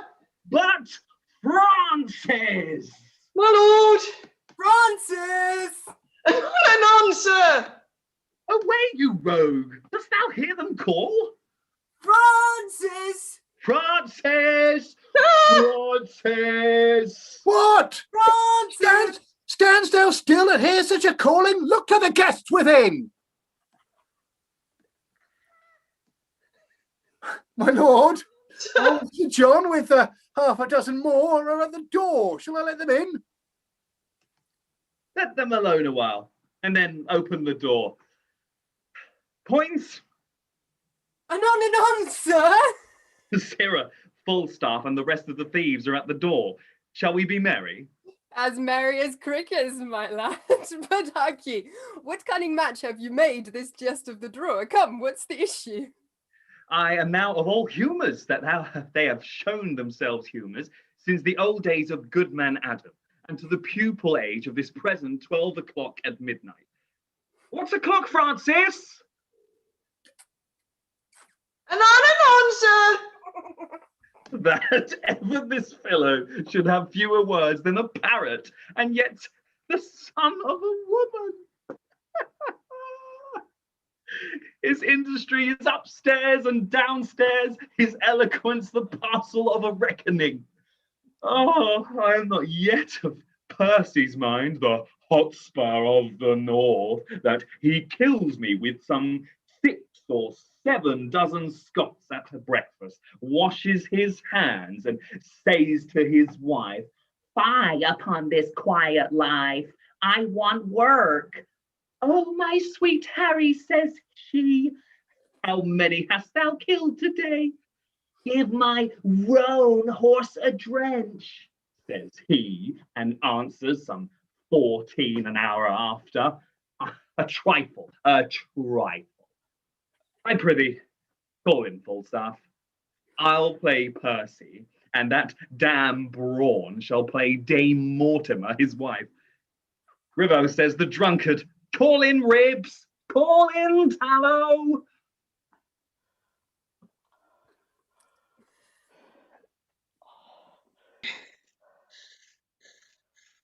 Welcome, Jack.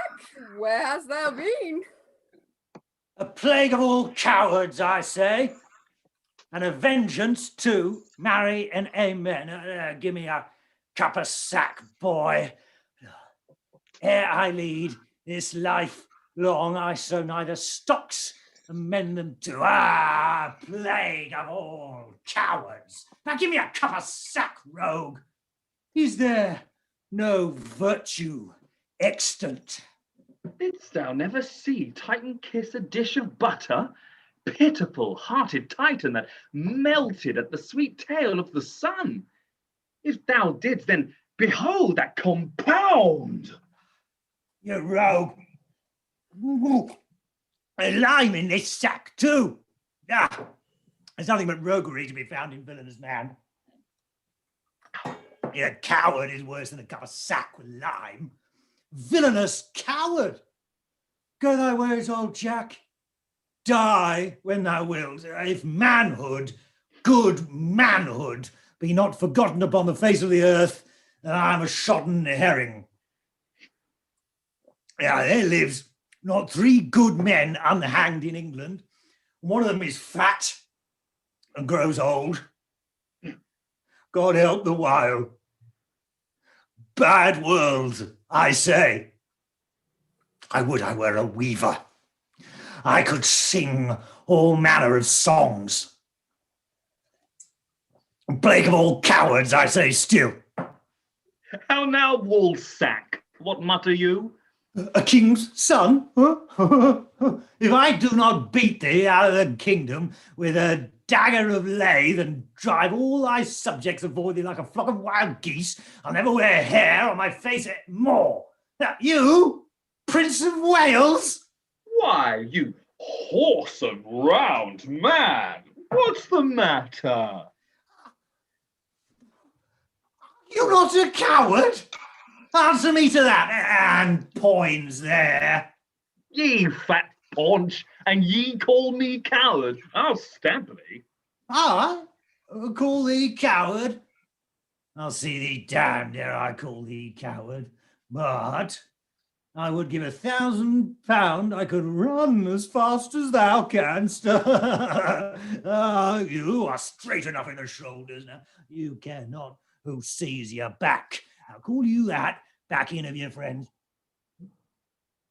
The plague upon such backing. Give me them that will face me. Give me a cup of sack. I'm a rogue if I drunk today. Oh, villain, thy lips are scarce whipped since thou last drunk at last. Ugh. All's one for that. Plague of all cowards, still I say. Still say I. What's the matter? What's the matter? Here be 4 of us have ta'en £1,000 this morning. Where is it, Jack? Where is it? Where is it? Taken from us it is. 100 upon poor 4 of us. What? 100, man? I'm a rogue. If I were not at half sword with a dozen of them, 2 hours together. I have escaped by miracle. I'm 8 times thrust through the doublet, 4 through the hose. My buckler cut through and through, my sword hacked like a handsaw, ecce signum. I never dealt better since I was a man. All would not do. A plague of all cowards. Let them speak. They speak more or less than truth. They are villains and the sons of darkness. Speak, sirs. How was it? We 4 set upon some dozen. 16 at least, my lord. And bound them. No, they were not bound. You rogue! They were bound, every man of them, or I'm Trump else. I'm Donald Trump. As we were sharing, some 6 or 7 fresh men set upon us. And unbound the rest. Then come in the other. What? Fought ye them withal? All?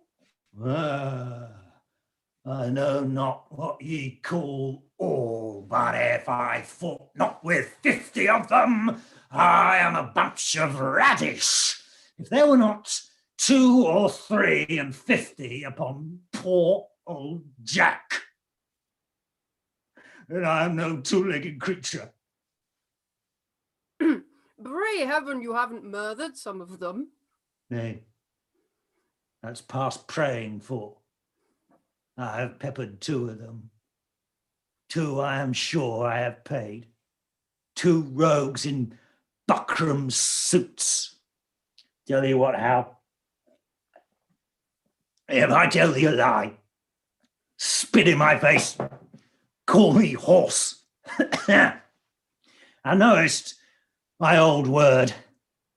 Here I lay, and thus I bore my point. 4 rogues in buckram let drive at me. What? 4? Thou sayest but 2, even now. 4, Hal. I told thee 4. He said 4. And these 4 came all afront, and mainly thrust at me. I made no more ado, but took all their 7 points in my target thus. 7? Why, there were but 4, even now. In buckram. 4 in buckram suit. 7 by these hilts, or I am a villain else. But prithee, let him alone. We shall have more anon. Dost thou hear me, Hal? Aye, and mark thee too, Jack. Do so, for it is worth the listening to. These 9 in buckram that I told thee of. So 2 more already. Their points being broken. Down fell his hose. Began to give me ground, but I followed me close, came in foot and hand, and with a thought, 7 of the 11 I paid. Monstrous!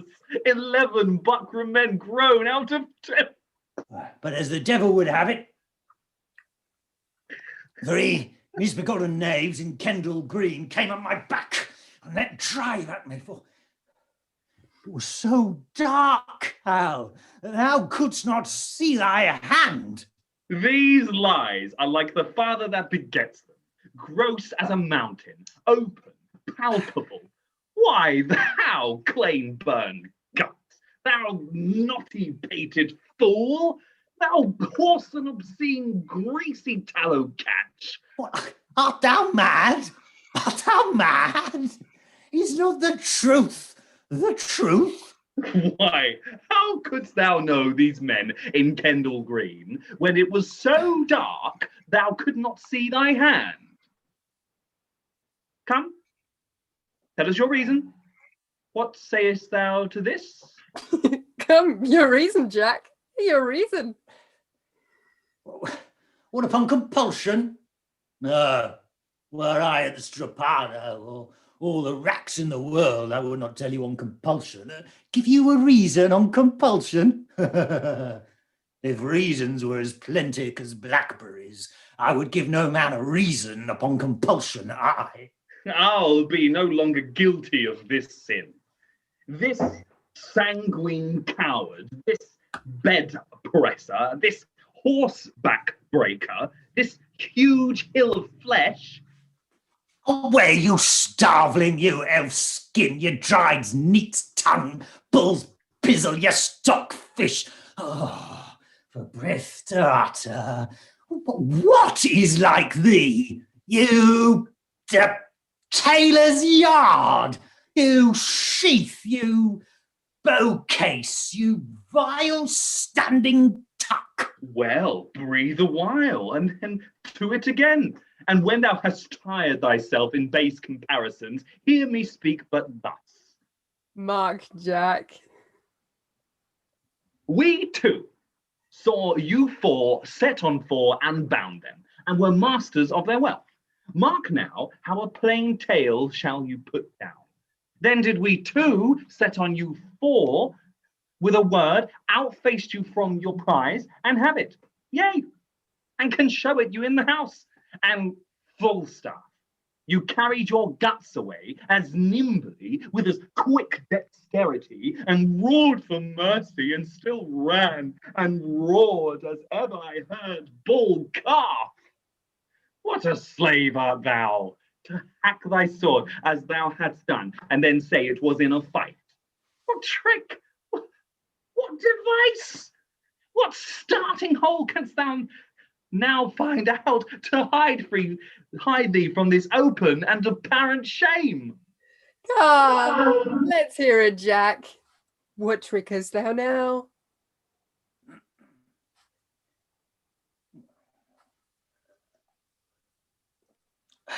I knew ye as well as he that made ye. Why, hear ye, my masters, and was it for me to kill the heir apparent? Should I turn upon the true prince? Why? Thou knowest I'm as valiant as Hercules. But beware instinct. The lion will not touch the true prince. Instinct is a great matter. I was a coward on instinct. I shall think the better of myself and thee during my life. I for a valiant lion, and thou for a true prince. But lads, I am glad you have the money. Hostess, clap the doors, watch tonight, pray tomorrow. Now, gallants, lads, boys, huts of gold, all the good titles of fellowship come to you now. What? Shall we be merry?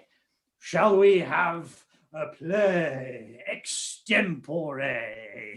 Content, and the argument shall be thy running away. No more of that, Hal, and thou lovest me. My lord the prince. How now, my lady of the hostess, what sayest thou to me? Marry, my lord, there's a nobleman at the court at door would speak with you. He says he comes from your father. Give him as much will make him a royal man. Send him back again to my mother. What manner of man is he? An old man. What doth gravity out of his bed at midnight? Shall I give him his answer? Prithee, do, Jack. Faith, and I'll send him packing. Now, sirs, you fought fair, and so did you, Pistoll, so did you, Bardolf, and you are lions too. You ran away upon instinct. You will not touch the truth, Prince. No. Faith, I ran when I saw the other run. Tell me now, in earnest, how come Falstaff's sword so hacked? Why, he hacked it with a dagger and said he would swear truth out of England, but he would make you believe it was done in a fight, and persuaded us to do the like. Yea, and to tickle our noses with spear grass to make them bleed, and then to beslubber our garments with it, and swear it was blood of true men. I did that. I did not see this 7 years before. I blushed to hear his monstrous devices. Oh, thou stolest a cup of sack 18 years ago, and were taken with the manor, and ever since thou hast blushed extempore, thou hast fire and sword on thy side, and yet thou ran away. What instinct had thou for that? My lord, do you behold these meteors? Do you behold these exhalations? I do. What do you think they portend? Hot livers and cold purses. Colour, my lord, if rightly taken. No, if rightly taken, halter. Here comes lean Jack. Here comes bare bone. How now, my sweet creature of bombast? How long's it go, Jack, since thou saw thy own knee? My own knee? When I was about thy years, Hal, I was on eagle talons in the waist. I could have crept into any alderman's thumb ring. The plague of sighing and grief blows a man up like a bladder. There's villainous news abroad. Here was Sir John Bravey from your father. You must go to the court in the morning. The same mad fellow of the north, Percy, and he of Wales that gave Ammon the bastinado, and made Lucifer cuckold and swore the devil his true liegeman upon the cross of the Welsh hook. Oh, what a plague you call him. Oh, Glendower. Owen, the same. And his son-in-law, Mortimer, and old Northumberland, and the sprightly Scot of Scots, Douglas, that runs a horse back up a hill perpendicular. He that rides at high speed and with a pistol kills a sparrow flying. You have hit it. So did he never, the sparrow? Well, that rascal hath good mettle in him. He will not run. Why, what a rascal art thou then, to praise him so for running? A horseback, ye cuckoo. But a foot. He will not budge a foot. Yes, Jack, upon instinct. I grant ye instinct. Well, he is there too, and one Mordake and 1,000 blue caps more. Worcester is stolen away by night. Thy father's beard is turned white with the news. You may buy land now as cheap as stinking mackerel. Then 'tis like if there come a hot sun, this civil buffeting hold, we shall buy maidenheads as they buy hobnails by the hundreds. By the mass, lad, thou sayest true. It is like we shall have a good trading that way. But tell me, Hal, art thou not horrible afeard? Thou being heir apparent, could the world pick thee out 3 such enemies again as that fiend Douglas, that spirit Percy, and that devil Glendower? Art thou not horrible afraid? Doth not thy blood thrill at it? Not a whit. I lack some of thy instinct. Well, thou wilt be horrible chid tomorrow when thou comest to thy father. if thou do love me, practice an answer. Do thou. Stand for my father, and examine me upon the particulars of my life. Shall I? Content. All right, this chair shall be my state, and this dagger my sceptre, and this cushion my crown. Thy state is taken for a joined stool, thy golden sceptre for a laden dagger, and thy precious rich crown for a pitiful bald crown. Well, and the fire of grace be not quite out of thee now, shalt thou be moved. Now, give me a cup of sack to make mine eyes look red, that it may be thought I have wept, for I must speak in passion, and I will do it in King Cambyses' vein. Well, here is my lay.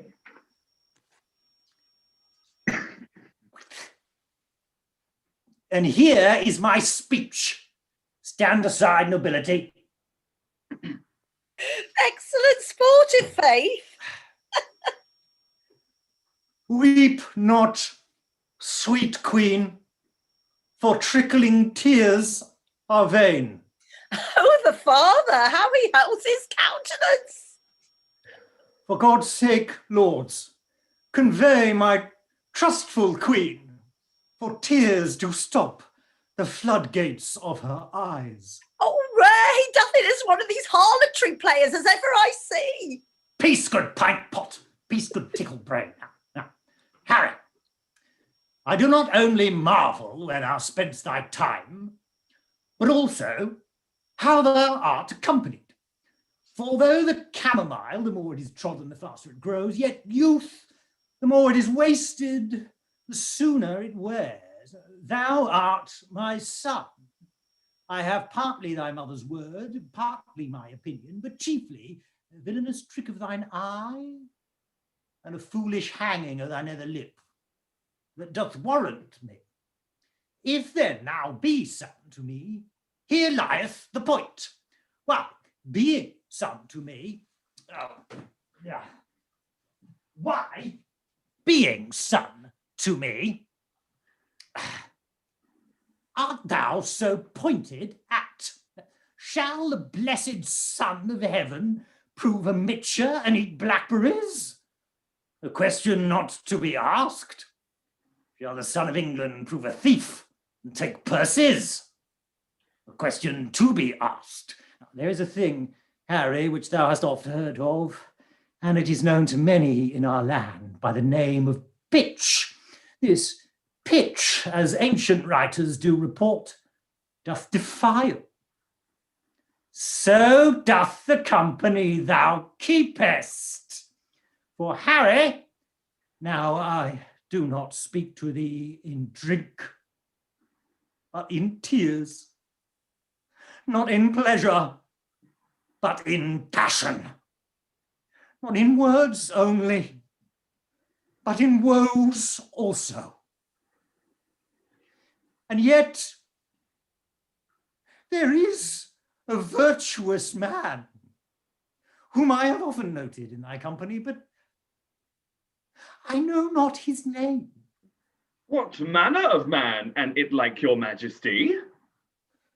A good portly man, i' faith, and a corpulent, of a cheerful look, pleasing eye, and a most noble carriage, and as I think, his age some 50, or by a lady inclining to 60, and now I remember me, his name is Falstaff. If that man should be lewdly given, he deceives me, for Harry, I see virtue in his looks. If then the tree may be known by the fruit, as the fruit by the tree, then peremptorily I speak it. There is virtue in that Falstaff. Him keep with. The rest banish. And tell me now, thou naughty varlet, tell me, where hast thou been this month? Do thou speak like a king? Do thou stand for me, and I'll play my father. Depose me? If thou doest half so gravely, half so majestically, both in word and matter, hang me up by the heels for a rabbit's sucker or a poulter's hair. Well, here I am set. And here I stand. Judge, my masters. Now, Harry, whence come you? My noble lord, from East Cheap. The complaints I hear of thee are grievous. I' faith, my lord, they are false. Nay, I'll tickle ye for a young prince. Swearest thou, ungracious boy? Henceforth, ne'er look on me. Thou art violently carried away from grace. There is a devil that haunts thee in the likeness of a fat old man. A ton of man is thy companion. Why, dost thou converse with that trunk of humours, that bolting hutch of guts, that roasting Manning-tree ox with the pudding in his belly, that reverend vice, that grey iniquity, that father ruffian, that vanity in years, wherein he is good but to taste sack and drink it, wherein neat and cleanly but to carve a capon and eat it, wherein cunning but in craft, wherein crafty but in villain, wherein villainous but in all things, wherein worthy but in nothing. I would your grace might take me with you.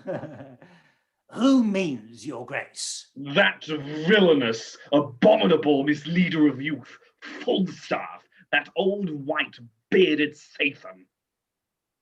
My lord, I mean, the man I know.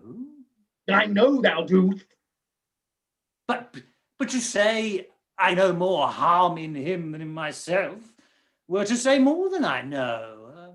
That he is old, the more the pity. His white hairs do witness it. But that he is, saving your reverence, a whore master, that I utterly deny. Now, if sack and sugar be a fault, heaven help the wicked.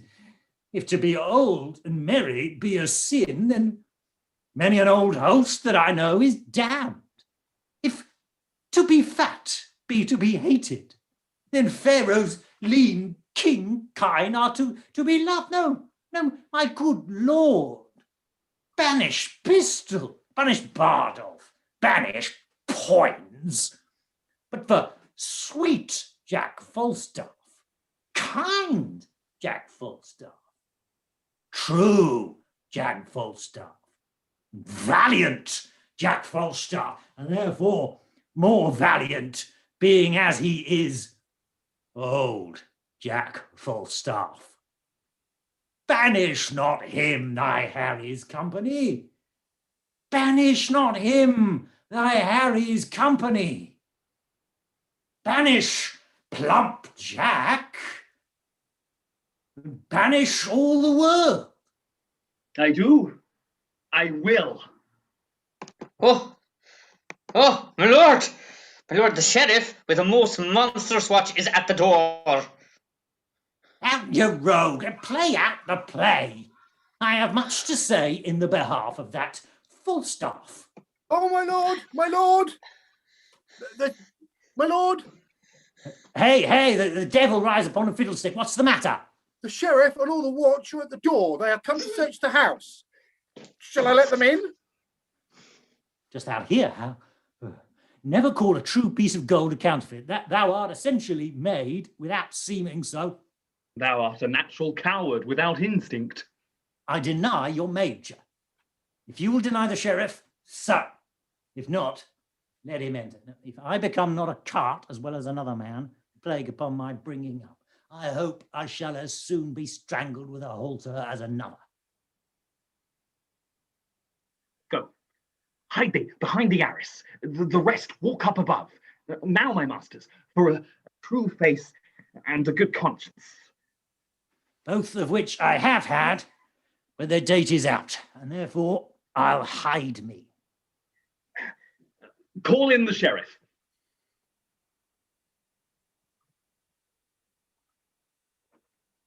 Now, Master Sheriff, what is your will with me? First, pardon me, my lord. A hue and cry hath followed certain men unto this house. What men?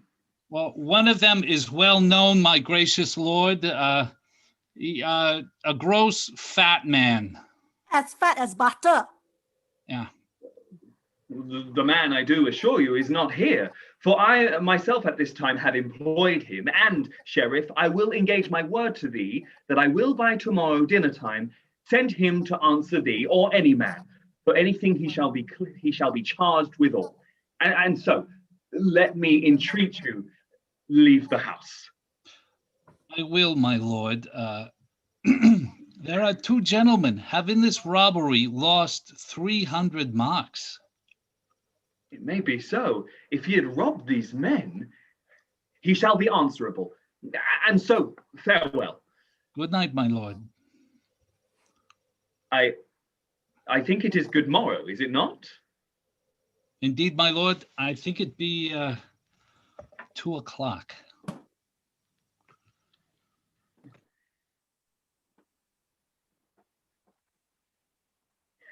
This oily rascal is known as well as Poles. Go, call him forth.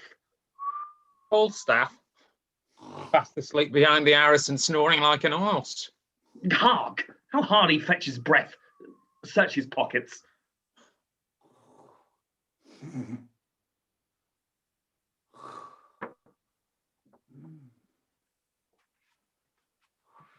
What hast thou found? Nothing but papers, my lord. Let's see. What be they? Read them. Item, a capon, 2 shillings and 2pence. Item, sauce, 4pence. Item, sack, 2 gallons. 5 shillings and 8pence. Item, anchovies and sack after supper, 2 shillings and 4pence. Item, bread, ob. Oh, monstrous! But 1/2 penny worth of bread to this intolerable deal of sack. What else is there? Keep close. We'll read it at more advantage. There, let him sleep till day. I'll to the court in the morning. We must all to the wars, and thy place shall be honourable. I'll procure this fat rogue a charge of foot, and I know his death will be a match of 12 score. The money shall be paid back again with advantage. Be with me betimes in the morning. And so, good morrow, Pistoll. Good morrow, good my lord.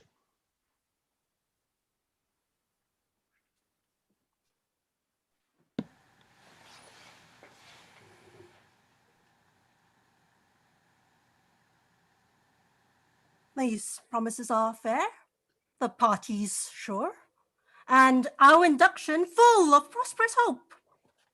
Lord Mortimer, Cousin Glendower, will you sit down? And Uncle Worcester. Oh, plague upon it. I have forgot the map. No, here it is. Sit, Cousin Percy. Sit, good Cousin Hotspur. For by that name, as oft as Lancaster doth speak of you, his cheeks look pale, and with a rising sigh he wisheth you in heaven. And you in hell, as oft as he hears Owen Glendower spoke of. I cannot blame him. At my nativity, the front of heaven was full of fiery shapes, of burning cressets, and at my birth, the frame and foundation of the earth shaked like a coward.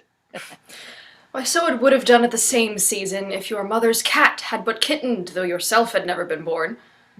I say the earth did shake when I was born.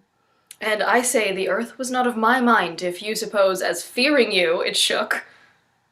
The heavens were all on fire. The earth did tremble. Ah, then the earth shook to see the heavens on fire, and not in fear of your nativity. Diseased nature oftentimes breaks forth in strange eruptions, and the teeming earth is with a kind of colic pinched and vexed by the imprisoning of unruly wind within her womb, which for enlargement striving, shakes the old beldame earth, and tumbles down steeples and moss-grown towers. At your birth, our grandam earth, having this distemperature, in passion shook. Oh, cousin, of many men I do not bear these crossings. Give me leave to tell you once again that at my birth the front of heaven was full of fiery shapes. The goats ran from the mountains, and the herds were strangely clamorous to the frighted fields. These signs have marked me extraordinary, and all the courses of my life do show I am not in the role of common men. Where is the living, clipped in with the sea, that chides the banks of England, Scotland, and Wales, which calls me pupil, or hath read to me? And bring him out, that is but woman's son, can trace me in the tedious ways of art, and hold me pace in deep experiments. I think there's no man speaks better Welsh. Out to dinner. Peace, Cousin Percy. You will make him mad. I can call spirits from the vasty deep. Why, so can I. Or so can any man. But will they come when you do call for them? Oh, why, I can teach thee, cousin, to command the devil. And I can teach thee, cousin, to shame the devil by telling truth. Tell truth and shame the devil. If thou have power to raise him, bring him hither, and I'll be sworn. I have power to shame him hence. Come. Oh, while you live, tell truth and shame the devil. Come, come. No more of this unprofitable chat. 3 times hath Henry Bolingbroke made head against my power. 3 times from the banks of Wye and sandy bottom Severn have I hent him, bootless home, and weather beaten back. Home without boots, and in foul weather too. How escapes he agues in the devil's name? Come. Here's the map. Shall we divide our right according to our threefold order ta'en? The Archdeacon hath divided it into 3 limits, very equally. England, from Trent and Severn hitherto by south and east, is to my part assigned. All westward, Wales beyond the Severn shore, and all the fertile land within that bound to Owen Glendower. And dear cuz, to you, the remnant northward, lying off from Trent, and our indentures tripartite are drawn, which being sealed interchangeably, a business that this night may execute, tomorrow, Cousin Percy, you and I, and my good Lord of Worcester, will set forth to meet your father and the Scottish power, as is appointed us at Shrewsbury. My father, Glendower, is not ready yet, nor shall we need his help these 14 days. Within that space, you may have drawn together your tenants, friends, and neighbouring gentlemen. A shorter time shall send me to you, lords, and in my conduct shall your ladies come, from whom you now must steal and take no leave, for there will be a world of water shed upon the parting of your wives and you. Methinks my moiety north from Burton here in quantity equals not one of yours. See how this river comes me cranking in and cuts me off from the best of all my land. A huge half-moon, monstrous candle out. I'll have the current in this place dammed up. And here the smug and silver tread shall run in a new channel fair and evenly. Shall not wind with such a deep indent to rob me of so rich a bottom here. Not wind? It shall, it must, you see it doth. Yea, but mark how he bears his course, huh? And runs me up with like advantage on the other side, yielding the opposite continent as much as on the other side it takes from you. Yeah, but a little charge will trench him here, and on this north side win this cape of land, and then he runs straight and even. I'll have it so. Little charge will do it. I'll not have it altered. Will not you? No, nor you shall not. Who shall say me nay? Why, that will I. Let me not understand you then, speak it in Welsh. I can speak English, Lord, as well as you.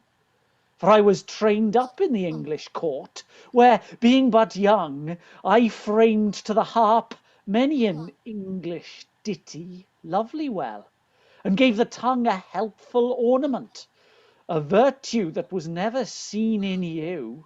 Marry, and I am glad of it with all my heart. I had rather be a kitten and cry mew than one of these same metre ballad-mongers.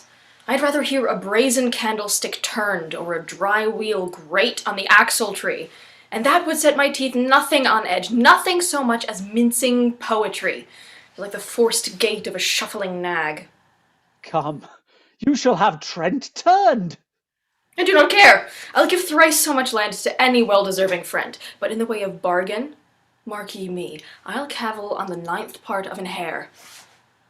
Are the indentures drawn? Shall we be gone? The moon shines fair. You may away by night. I'll haste the writer, and withal break with your wives of your departure hence. I am afraid my daughter will run mad, so much she doteth on her Mortimer.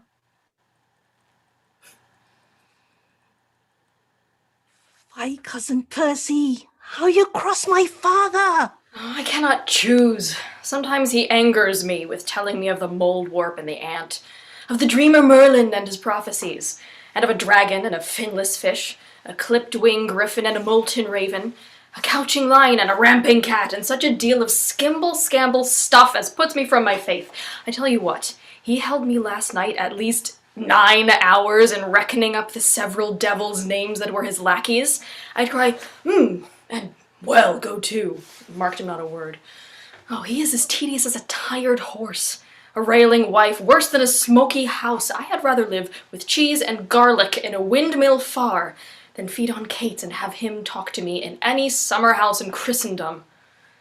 In faith, he was a worthy gentleman, exceedingly well-read and profited in strange concealments, valiant as a lion, and wondrous affable, and as bountiful as mines of India. Shall I tell you, cousin? He holds your temper in a high respect, and curbs himself even of his natural scope. When you do cross his humour, faith, he does. I warrant you that man is not alive might so have tempted him as you have done, without the taste of danger and reproof. But do not use it oft, let me entreat you. In faith, my lord, you are to wilful blame, and since your coming hither, I've done enough to put him quite besides his patience. You must needs learn, lord, to amend your fault. Though sometimes he show greatness, courage, blood, and that's the dearest grace he renders you, yet oftentimes he doth present harsh rage, defect of manners, want of government, pride, haughtiness, opinion, and disdain, the least of which, haunting a nobleman, loseth men's hearts, and leaves behind a stain upon the beauty of all parts besides, beguiling them of commendation. Well, I am schooled. Good manners be your speed. Oh, here comes your wives, and let us take our leave. Wna I ddim adael Mortimer I fynd. Fydd Iain yn mir o'r bythyn yn mynd efo for I rifl. Fydd Iain ddim yn adael fy ngŵr. This is the deadly spite that angers me. My wife can speak no English, and I no Welsh. My daughter weeps. She'll not part with you. She'll be a soldier too. She'll to the wars. Good father, tell her that she and my Aunt Percy shall follow in your conduct speedily. Bydd ddawel fech, byddwch chi'n dilyn yn fyddin yn uniongyrchol yn fy myddin I efo Lady Percy, a fydd popeth I iawn. Sach y dylygaid a bed yn angerdd a gyfer eich gyfarfod nesaf. Dwi methu byw hebddo. Bydd well gen I farn a byw hebddo ddo. Tad yn oil o sgwlech yn dda. Gŵr yn oil. Gad I fod efo ti. Neu trengaf. She is desperate here. A peevish, self-willed harlotry. One that no persuasion can do good upon.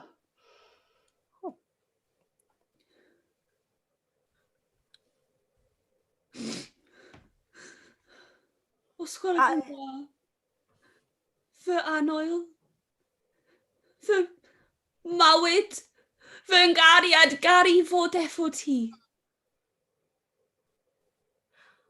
I understand thy looks, that pretty Welsh which thou powers down from these swelling heavens. I am too perfect in, but for shame, in such a parley should I answer thee.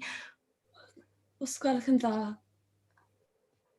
byddai'n gwneud popeth o'i ti'n dymuno.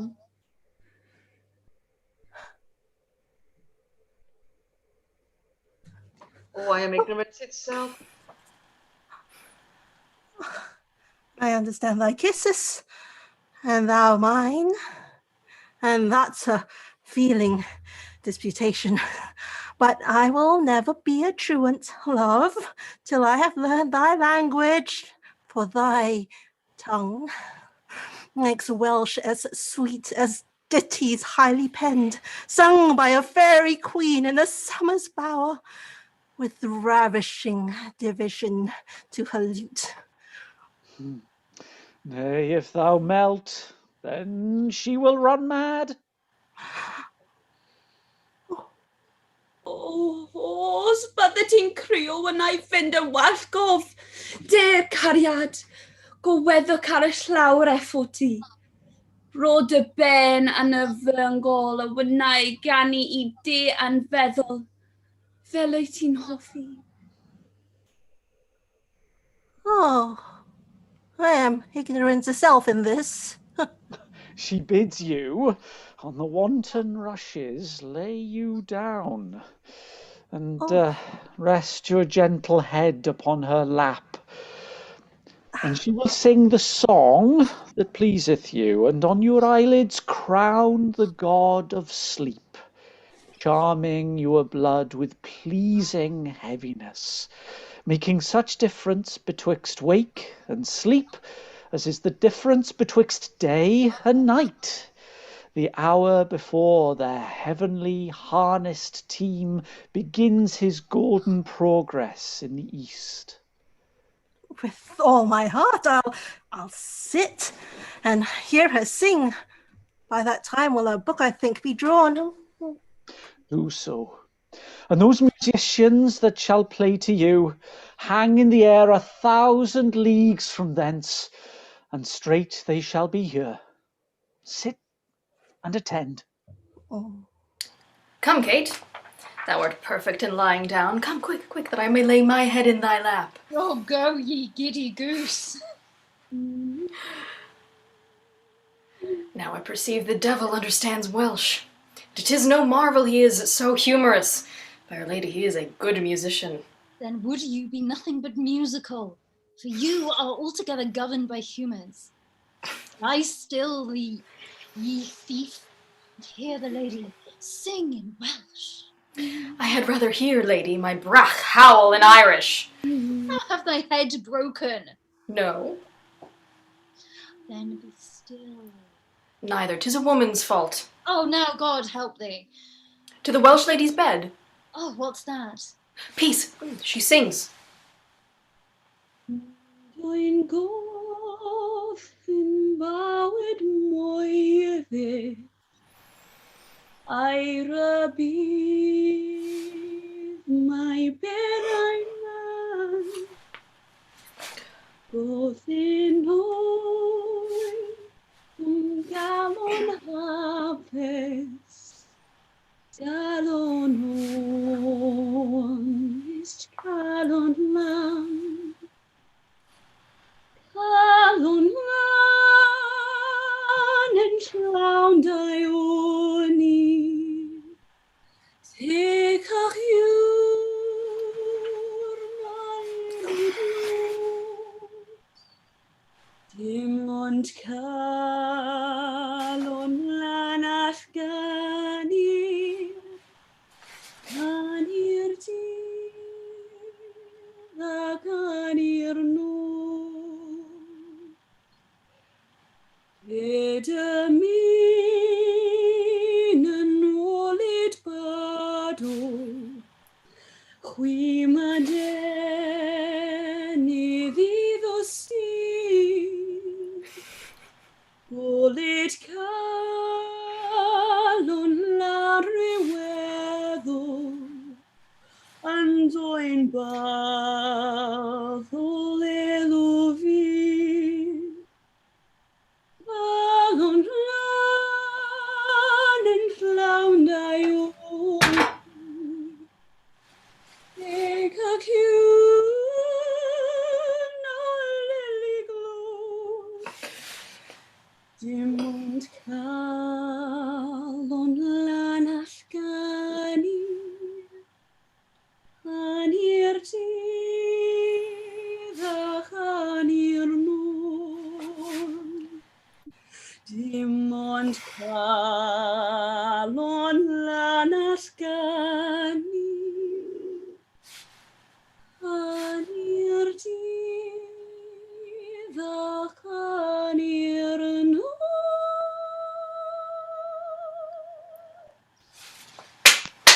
Come, I'll have your song too. Not mine, in God's sooth. Not yours, in good sooth. You swear like a comfit maker's wife. Not you, in good sooth, and as true as I live, and as God shall mend me, and as sure as day. Give us such sarsenet sureties for thy oaths, as if thou never walk'st further than Finsbury. Swear me, Kate, like a lady, as thou art, a good mouth-filling oath, and leave, in sooth, and such protest of peppered gingerbread, to velvet guards and Sunday citizens. Come, sing. I will not sing. 'Tis the next way to turn tailor, or be redbreast teacher. And the indentures be drawn I'll away within these 2 hours. And so come in when you will. Come, come, Lord Mortimer. You're as slow as hot Percy is on fire to go. By this, our book is drawn. Wheel but seal, and then to horse, immediately. With all my heart.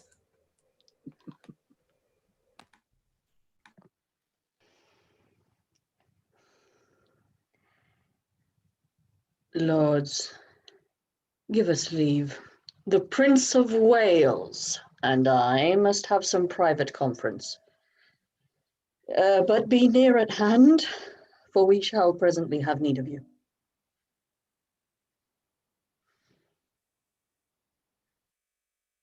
I know not whether heaven will have it so for some displeasing service I have done, that in his secret doom out of my blood he'll breed revengement and a scourge for me. But thou dost in thy passages of life make me believe that thou art only marked for the hot vengeance and the rod of heaven to punish my misdreadings. Tell me else, could such inordinate and low desires, such poor, such bare, such lewd, such mean attempts, such barren pleasures, rude society as thou art matched withal and grafted to, accompany the greatness of thy blood and hold their level with thy princely heart? So please, your majesty, I could quit all offences with as clear excuse, as well as I am doubtless I can purge myself of many I am charged withal. Yet, such extension, let me beg, as in reproof of many tales devised, which off the ear of greatness needs must hear, by smiling pickthanks and base newsmonger. I may, for some things true, wherein my youth hath faultly wandered, and irregular, find pardon on my true submission. Heaven pardon thee, yet let me wonder, Harry, at thy affections, which do hold their wing quite from the flight of all thy ancestors. Thy place in council thou hast rudely lost, which by thy younger brother is supplied, and art almost an alien to the hearts of all the court and princes of my blood. The hope and expectation of thy time is ruined, and the soul of every man prophetically do forethink thy fall. Had I so lavish of my presence been, so common hackneyed in the eyes of men, so stale and cheap to vulgar company, opinion that did help me to the crown had still kept loyal to possession and left me in reputeless banishment, a fellow of no mark, in all likelihood. By being seldom seen, I could not stir, but like a comet, I was wondered at. That men would say, would tell their children, this is he. Others would say, where? Which is Bolingbroke? And then I stole all courtesy from heaven and dressed myself in such humility that I did pluck allegiance from men's hearts, loud shouts and salutations from their mouths, even in the presence of the crowned king. Thus did I keep my person fresh and new, my presence like a robe pontifical, ne'er seen but wondered at. And so my state, seldom but sumptuous, showed like a feast, and won by rareness such solemnity. The skipping king, he ambled up and down with shallow jesters and rash, baving wits, soon kindled and soon burnt, carded his state, mingled his royalty with carping fools, had his great name profaned with their scorns, and gave his countenance against his name to laugh at jibing boys and stand the push of every beardless vain comparative, through a companion to the common streets, enfeebled himself to popularity, that being daily swallowed by men's eyes, they surfeited with honey, and began to loathe the taste of sweetness, whereof a little more than a little is by much too much.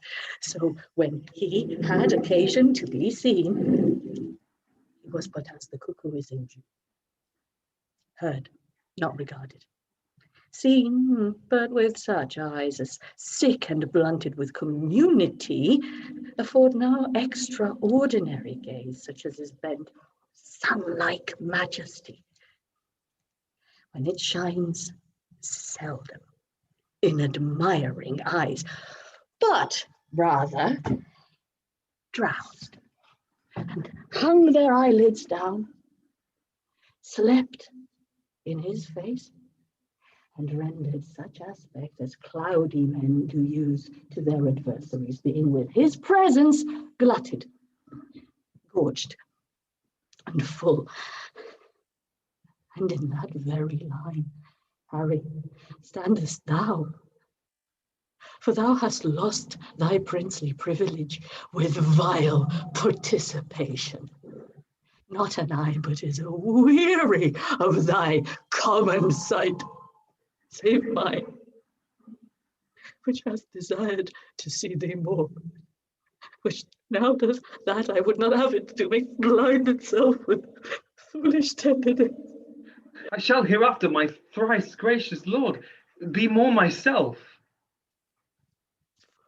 The world, as thou art to this hour, was Richard then, when I from France set foot at Ravenspur, and even as I was then, is Percy now by my sceptre and my soul to boot, he hath more worthy interest to the state than thou, the shadow of succession. Of no right, nor choler like to right. He doth fill fields with harness in the realm, turns heads against the lion's armed jaws, and being no more in debt to years than thou, leads ancient lords and reverend bishops on to bloody battles and to bruising arms. What never dying honour hath he got against renowned Douglas, whose high deeds, whose hot incursions and great name in arms holds from all soldiers, chief majority and military title capital through all the kingdoms that acknowledge Christ. Thrice hath the Hotspur, Mars in swathing clothes, this infant warrior in his enterprises discomfited great Douglas, ta'en him once, enlarged him, and made a friend of him, to fill the mouth of deep defiance up, and shake the peace and safety of our throne. And what say you to this? Percy, Northumberland, the Archbishop's grace of York, Douglas, Mortimer, capitulate against us and our heart.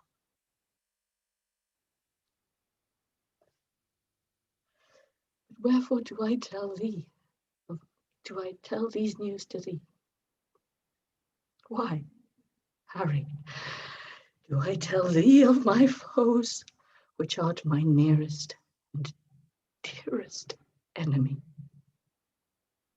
Thou that art like enough through vassal fear, base inclination, and the start of spleen, to fight against me under Percy's pay, to dog his heels and curtsy at his frowns, to show how much thou art degenerate. Do not think so. You shall not find it so.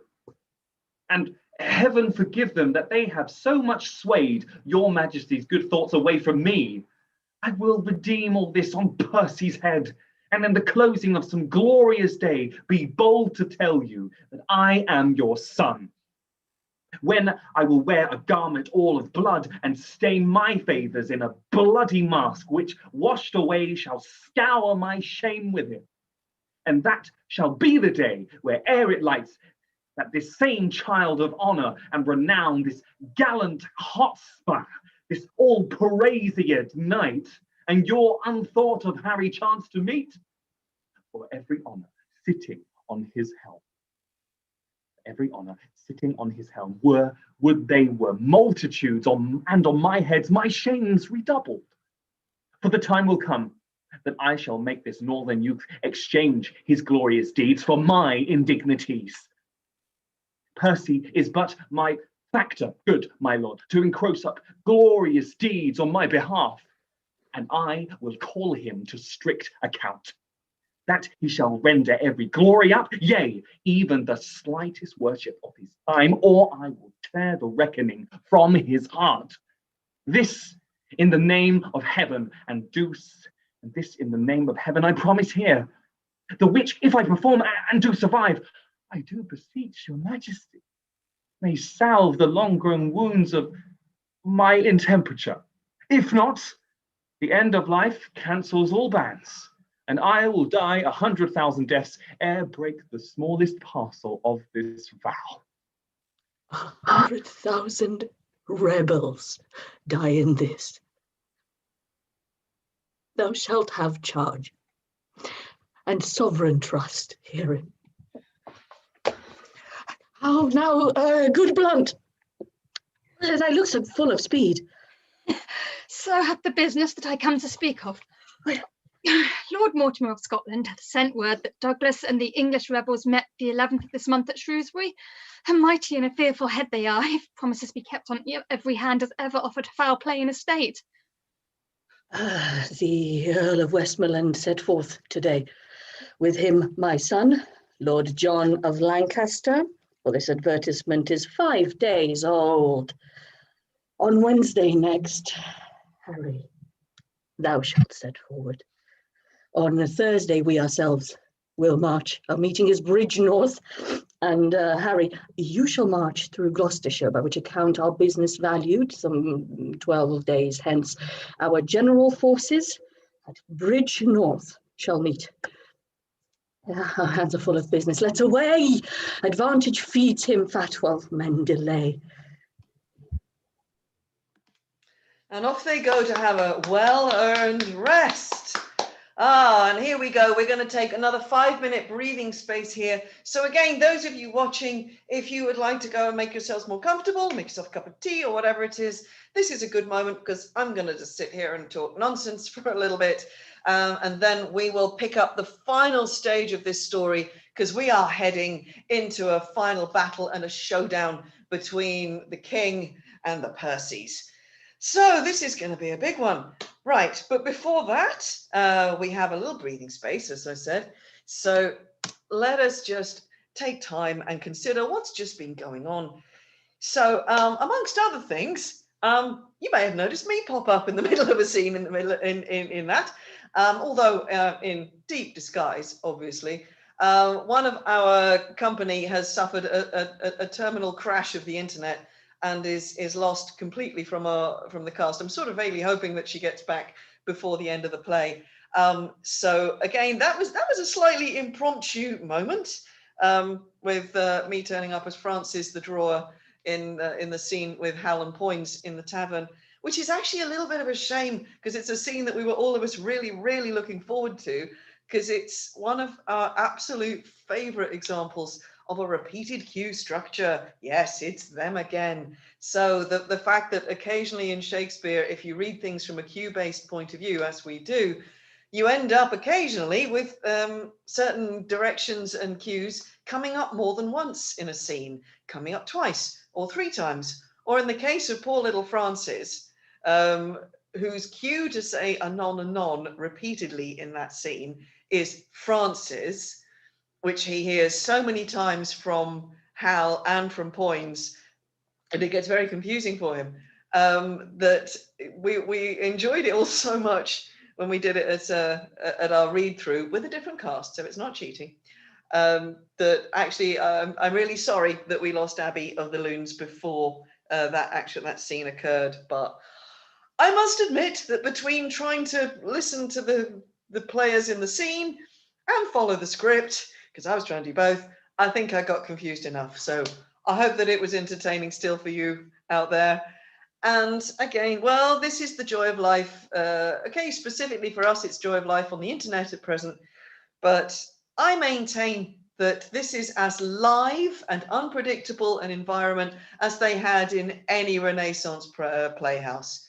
So again, because until the rise of indoor playhouses that were mostly on a first floor in an upper room with a sort of theatre built inside a room that already existed, mostly in ironically, I didn't only just found that out recently, that many of them were in previously what were religious buildings, so old priories and so forth. So we have we don't just have the Black Friars, which is one everyone knows about. There was a White Friars as well, where in what was the old, I think either the library or the dining hall, there was a playhouse for some time, etc.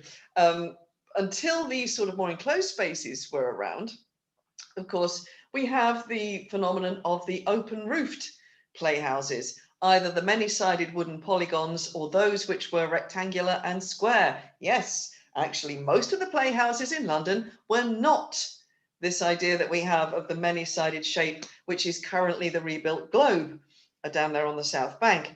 Many of them were square, but which is one of those things that's really strange when you find it out. We change our picture in the mind. But of course, if you've got no roof, then you are open not just to the noise of the people inside the playhouse. And although there is a popular fiction that the playhouses themselves are very rowdy, with people interrupting what was going on and sort of shouting and throwing things, there's actually very little evidence of that. There is evidence of pickpocketing, there is evidence of other lewd goings on, which I won't go into because it's before the 9 o'clock watershed currently, in amongst the crowds of the playhouses. So there was some distraction, but they were actually mostly quiet and were more likely to shut each other up so that they could listen than to actually be rowdy and drown out the players, unless they hated the play. If they hated the play, they would hiss until the rise of the hissing grew so loud that the players had to stop. But so that, you know, if you heard that, that wasn't so good. But this idea they threw things at, that's not actually quite so supported. However, there was noise, there was distraction.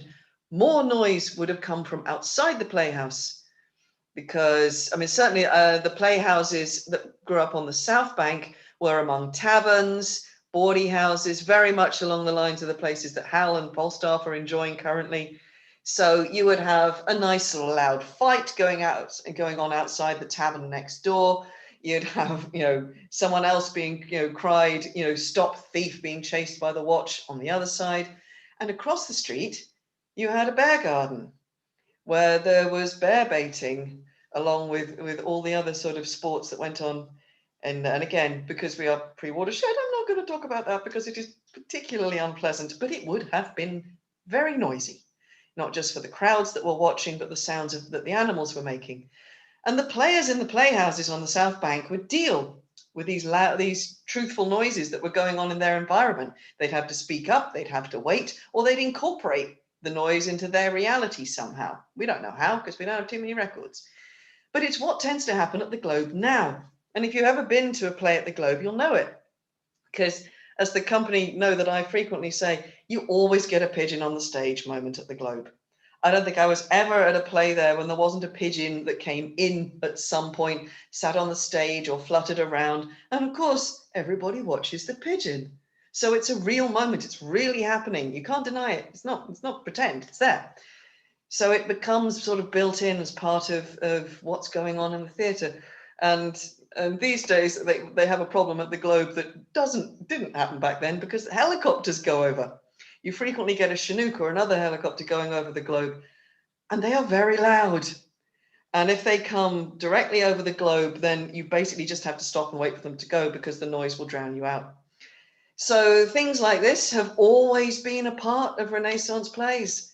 And I actually find it myself kind of poetic in a way, that here it is. We are separate. We are in our little isolated cells. We are scattered around the world. And yet we still have the intervention of reality to keep us on our toes, as it were. So if Abby does not make it back on, you may be spotting me popping up again before the end of the play. But we just keep it going. That is the job of me as the book holder. It is my job to keep things going, either feed lines or whatever is necessary to keep things going. So I think it's time to go back to the story, because we have to settle this contention between King Henry and the faction led by those naughty, rebellious Percys. Yes, I know there's all sorts of who is the true king, who's done the worst thing. I'm not going to debate that right now. But this is the situation that we have in the play. So Hal is begging for the right to sort of stay in his job as Prince of Wales. He's got his father's trust, but will he see it through? And, well, we'll see what he does next, whether we get something from new honourable Hal, or if old knockabout Hal comes back to play. Let us see. Right, so in the next scene, according to my script, I need Falstaff and Bardolf. Can you guys just tell me if you're ready? Oh, yes. Yep, ready. Ready. Right, you are. Okay, everybody have a great last section of the play. I will see you all at the end. Let's see what happens next. Off you go.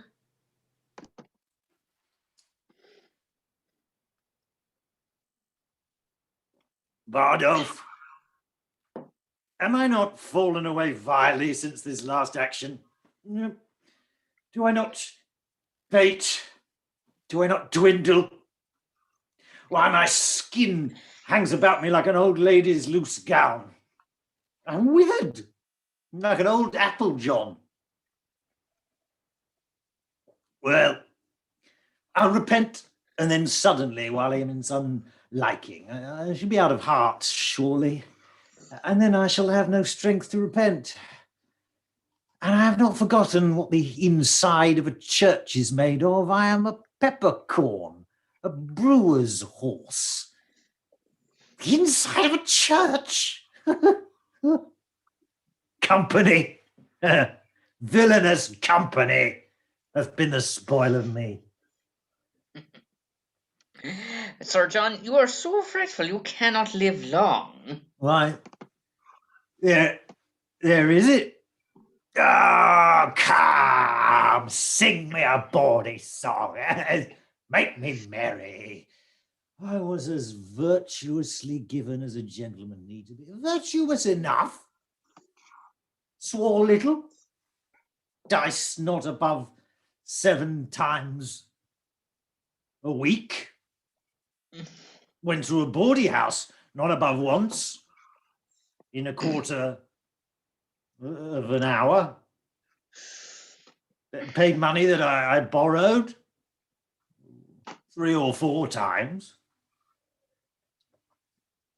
Live well and in good compass, and now I live out of all order, out of all compass.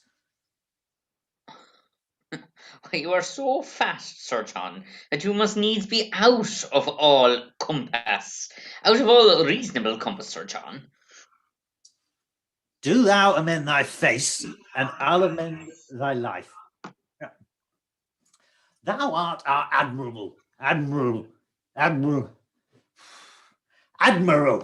Thou bearest the lantern in the poop, but 'tis in the nose of thee.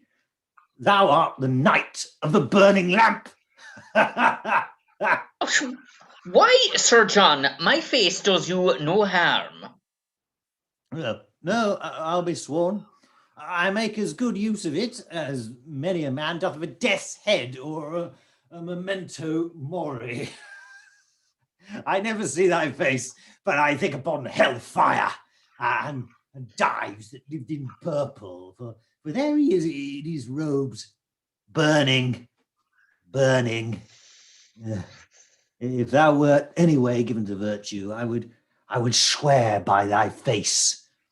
My oath should be by this fire. But thou art altogether given over, and wert indeed, but for the light in thy face, the son of utter darkness.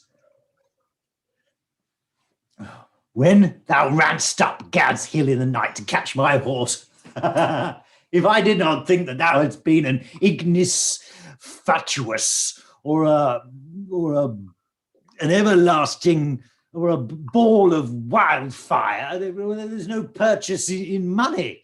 Thou art a perpetual triumph, a bonfire light.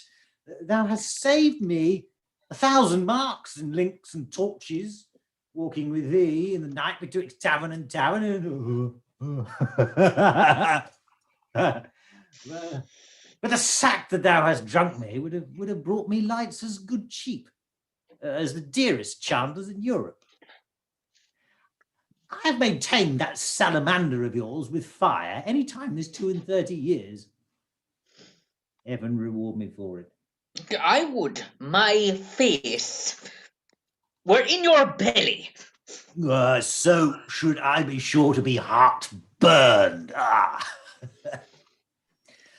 How now, Dame Partlet the hen? Huh? Have you inquired yet who picked my pocket? Why, Sir John? What do you think, Sir John? Do you think I keep thieves in my house? I have searched, I have inquired, so has my husband, man by man, boy by boy, servant by servant. The tite of a hair was never lost in my house before. Ye lie, ye hostess. Bardolf was shaved and lost many a hair. And I'll be sworn, my pocket was picked. Go to. You are a woman, go. Who I defy thee. I was never called so in mine own house before. Go to. I know you well enough. No, Sir John, you do not know me, Sir John. I know you, Sir John. You owe me money, Sir John, and now you pick a quarrel to beguile me of it. I bought you a dozen of shirts to your back. Doulas, filthy doulas. Now, I have given them away to bakers' wives, and they've made bolters of them.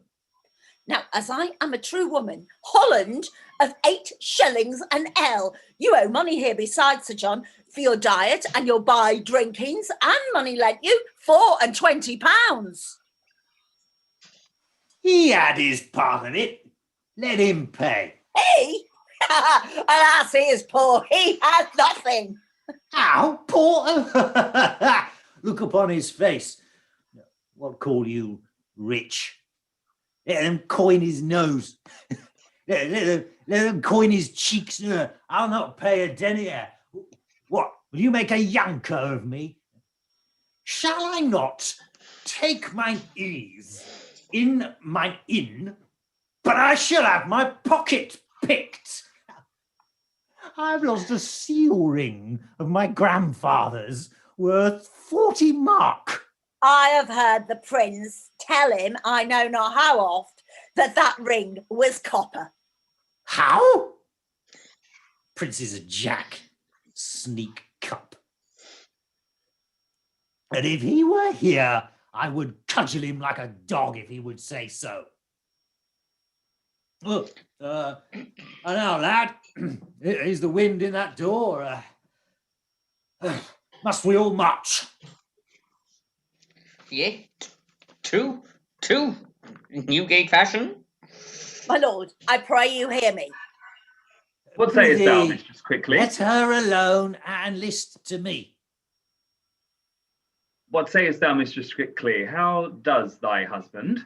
I love him well. He is an honest man. Good my lord, hear me. Prithee, let her alone and list to me. What sayest thou, Jack? The other night, I fell asleep here behind the arras and had my pocket picked.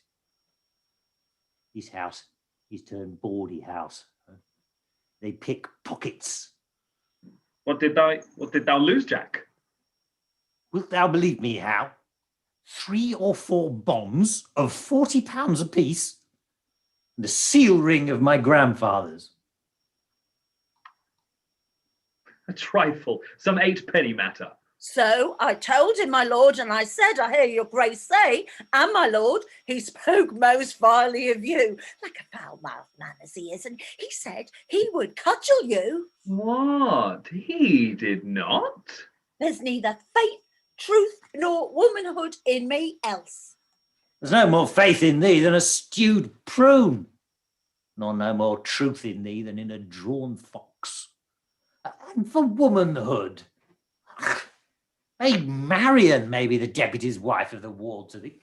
Go, you nothing, go. Say, what thing? What thing? What thing?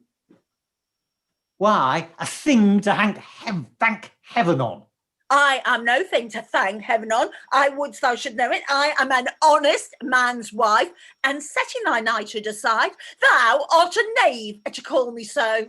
Setting thy womanhood aside, thou art a beast to say otherwise. Say what beast, thou knave, thou? What beast? Why, an otter. An otter, Sir John? Why an otter? Why? She's neither fish nor flesh. A man knows not where to have her. Thou art unjust, man, in saying so. Thou or any man knows where to have me, thou knave! Thou sayest true, hostess, and he slanders thee most grossly. So he doth you, my lord, and said this on the day you owed him £1,000.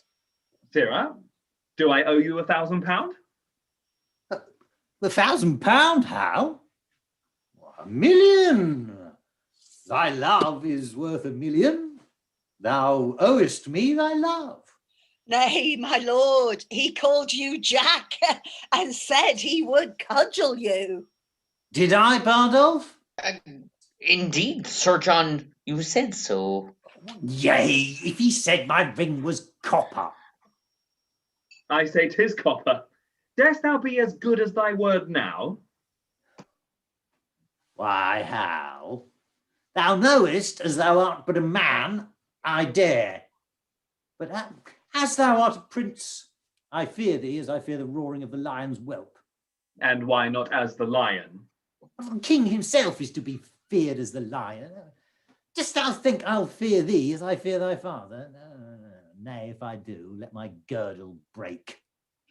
Oh, if it should, how thy guts would fall about thy knees. But, sirrah, there's no room for faith, truth, nor honesty in this bosom of thine. It is all filled up with guts and midriff. Charge an honest woman with picking thy pocket. Why, thou whoreson, impudent, imbust rascal, if thou were anything in thy pocket but tavern reckonings, memorandums of bawdy houses, and one poor pennyworth of sugar candy to make thee long-winded, if thy pocket were enriched with any other injuries but these, I am villain. And yet you will stand to it. You will not pocket up wrong. Art thou not ashamed?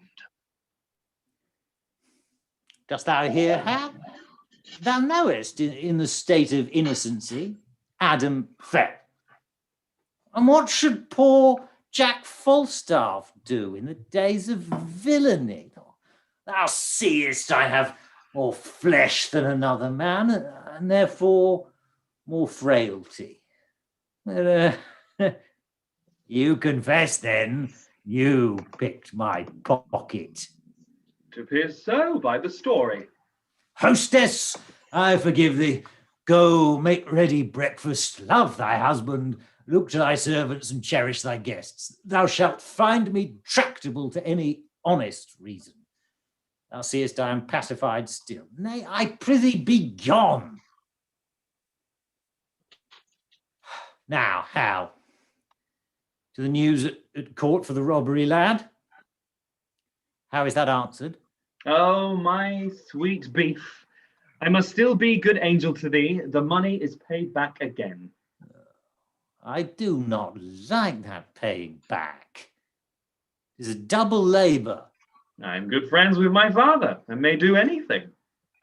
Rob me the exchequer the first thing thou dost, and do it with unwashed hands, too. Do, my lord. I have procured thee, Jack, a charge of foot. Would it have been of horse? Where shall I find one that can steal well? Oh, for a fine thief of 22 or thereabout. I am heinously unprovided. Well, God be thanked for these rebels. They offend none but the virtuous. I laud them, I praise them. Bardolf. My lord. Go bear this letter to Lord John of Lancaster, to my brother John. This to my Lord of Westmoreland.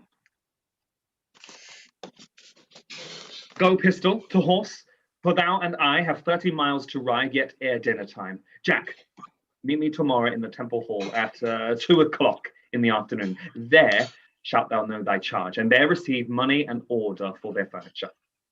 The land is burning. Percy stands on high, and either they or we must lower lie. Rare words. Brave world. Hostess, my breakfast come. I could wish this tavern were my drum.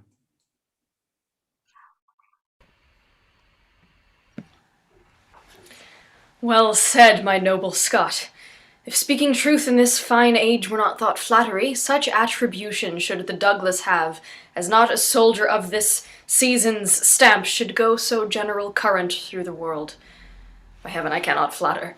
I defy the tongues of soothers, but a braver place in my heart's love hath no man than yourself. Nay, task me to my word, approve me, lord. Thou art the king of honour.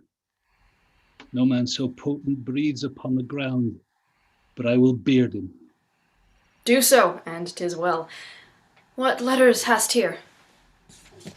I can but thank you. These letters came from your father.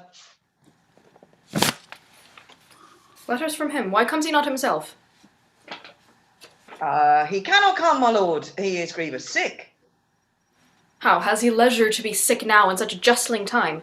Who leads his power? Under whose government come they along? His letters bears his mind, not I his mind.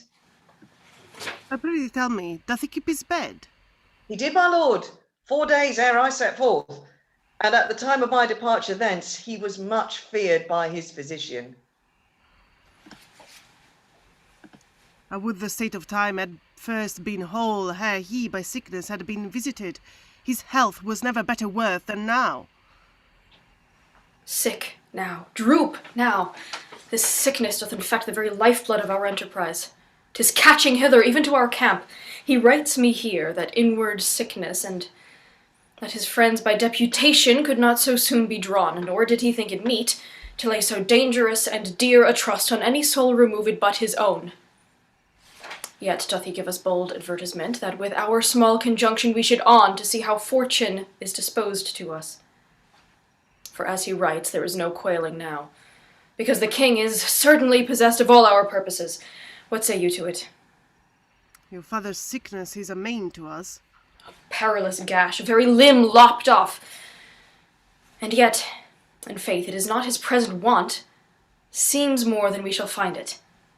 Were it good to set the exact wealth of all our estates all at one cast, to set so rich a main on the nice hazard of one doubtful hour, it were not good, for therein should we read the very bottom and the soul of hope, the very list, the very outmost bound of all our fortunes.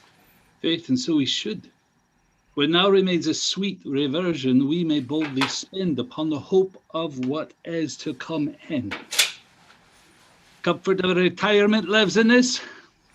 A rendezvous, a home to fly unto, if that the devil and mischance look big upon the maidenhead of our affairs. But yet I would your father had been here. The quality and air of our attempt brooks no division. It will be thought by some that know not why he is away, that wisdom, loyalty, and mere dislike of our proceedings kept the Earl from hence, and think how such an apprehension may turn the tide of fearful faction, and breed a kind of question in our cause. For well you know, we of the offering side must keep aloof from strict arbitrament, and stop all sight holes, every loop from whence the eye of reason may pry in upon us. This absence of your father draws a curtain that shows the ignorant a kind of fear before not dreamed of. You strain too far. I rather of his absence make this use. It lends a lustre and more great opinion, a larger dare to your great enterprise than if the Earl were here. For men must think, if we without his help can make a head to push against the kingdom, with his help we shall o'erturn it topsy-turvy down. Yet all goes well, yet all our joints are whole. As heart can think, there's not such a word spoke of in Scotland as this dream of fear. My cousin Vernon, welcome, by my soul. Pray God my news be worth a welcome, lord. The Earl of Westmoreland, 7,000 strong, is marching hitherwards with Prince John. No harm. What more? And further, I have learned, the king himself in person hath set forth, or hitherwards intended speedily, with strong and mighty preparation. He shall be welcome too. Where is his son, the nimble-footed madcap Prince of Wales, and his comrades that daft the world aside and bid it pass? All furnished, all in arms, all plumed like estridges that with the wind baited like eagles, having lately bathed, glittering in golden coats like images, as full of spirit as the month of May, and gorgeous as the sun at midsummer, wanton as youthful goats, wild as young bulls. I saw young Harry with his beaver on, his cuishes on his thighs, gallantly armed, rise from the ground like feathered Mercury, and vaulted with such ease into his seat, as if an angel dropped down from the clouds, to turn and wind a fiery Pegasus, and witch the world with noble horsemanship. No more. No more. Worse than the sun in March. This praise doth nourish agues. Let them come. They come like sacrifices in their trim, and to the fire-eyed maid of smoky war, all hot and bleeding, will we offer them. The mailed Mars shall on his altar sit, up to the ears in blood. I am on fire to hear this rich reprisal is so nigh, and yet not ours. Come, let me take my horse, who is to bear me like a thunderbolt against the bosom of the Prince of Wales. Harry to Harry shall not horse to horse meet, and ne'er part till one drop down a course. Oh, that Glendower were come. There is more news. I learned in Worcester, as I rode along, he cannot draw his power this 14 days. That's the worst tidings that I hear of yet. Ay, by my faith, that bears a frosty sound. What may the king's whole battle reach unto? To 30,000. 40 let it be. My father and Glendower being both away, the powers of us may serve so great a day. Come, let us take a muster speedily. Doomsday is near. Die all, die merrily. Hark not a dying. I'm out of fear of death or death's hand for these 1/2 year.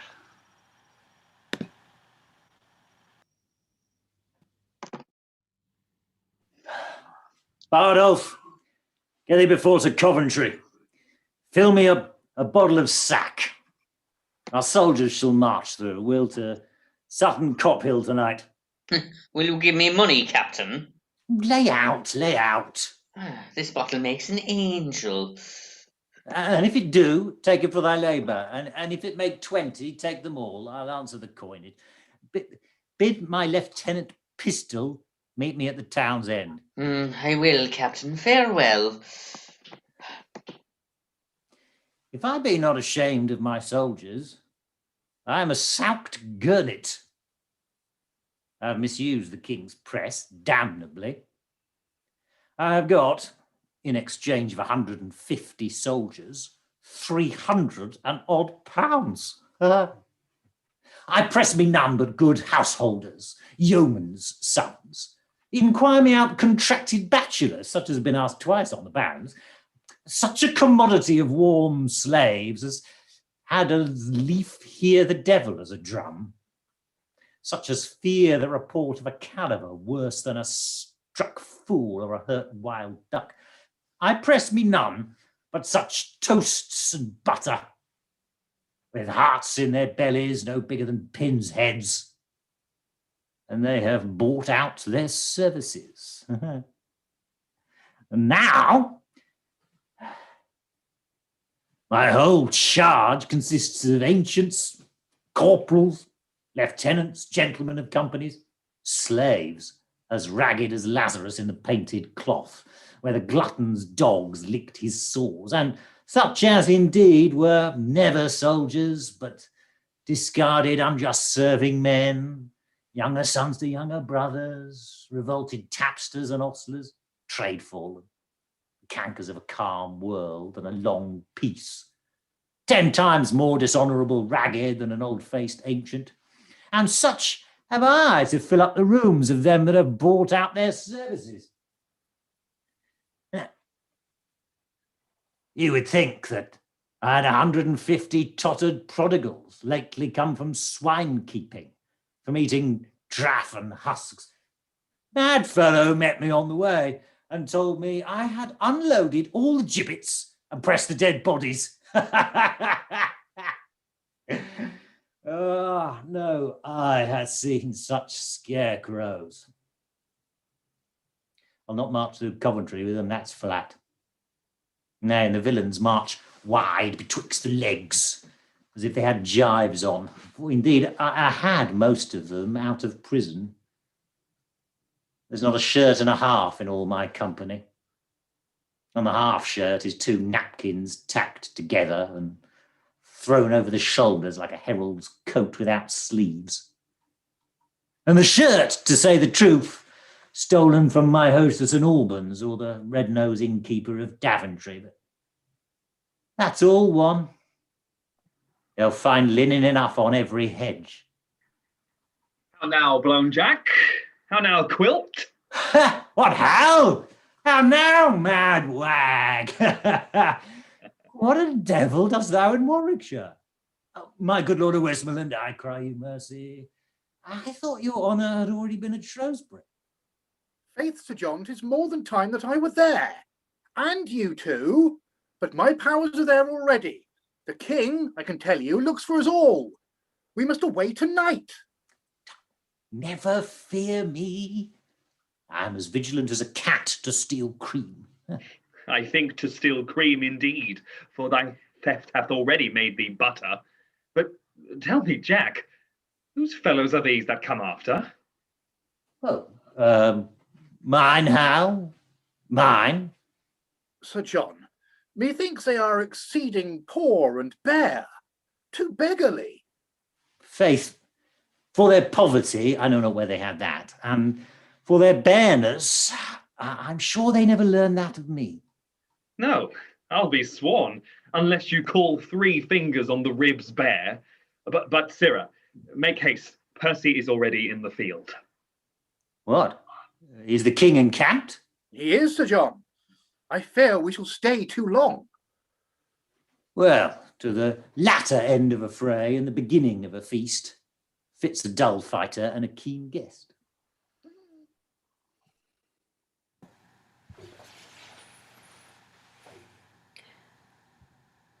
We'll fight with him tonight.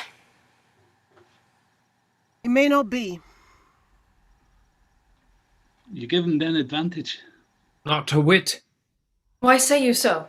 Looks he not for supply? So do we. His is certain, ours is doubtful. Good cousin, be advised, stir not tonight. Do not, my lord. You do not counsel well. You speak it out of fear and cold heart. Do me no slander, Douglas. By my life, and I dare well maintain it with my life, if well-respected honour bid me on, I hold as little counsel with weak fear, as you, my lord, or any Scot that this day lives. Let it be seen tomorrow in the battle which of us fears. Yeah, or tonight. Content. Tonight, say I. Come, come. It may not be. I wonder much, being men of such great leading as you are, that you foresee not what impediments drag back our expedition. Certain horse of my cousin Vernon's are not yet come up. Your uncle Worcester's horse came but today, and now their pride and mettle is asleep, their courage with hard labour tame and dull. That not a horse is half the half of himself. So are the horses of the enemy and general journey baited and brought low. The better part of ours are full of rest. The number of the king exceedeth ours. For God's sake, cousin, stay till all come in.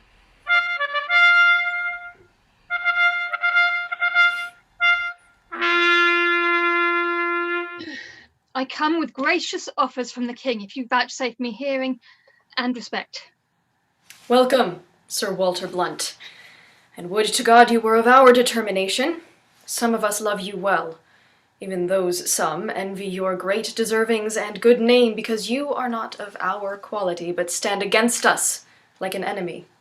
And heaven defend it, but still I should stand so long as out of limit and true rule you stand against anointed majesty. But to my charge. The king hath sent to know the nature of your griefs, and whereupon you conjure from the breast of civil peace such bold hostility, teaching his duteous land audacious cruelty.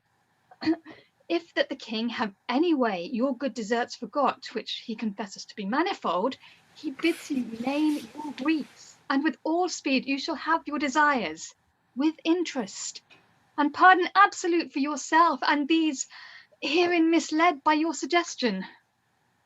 The king is kind, and well we know the king knows at what time to promise and when to pay.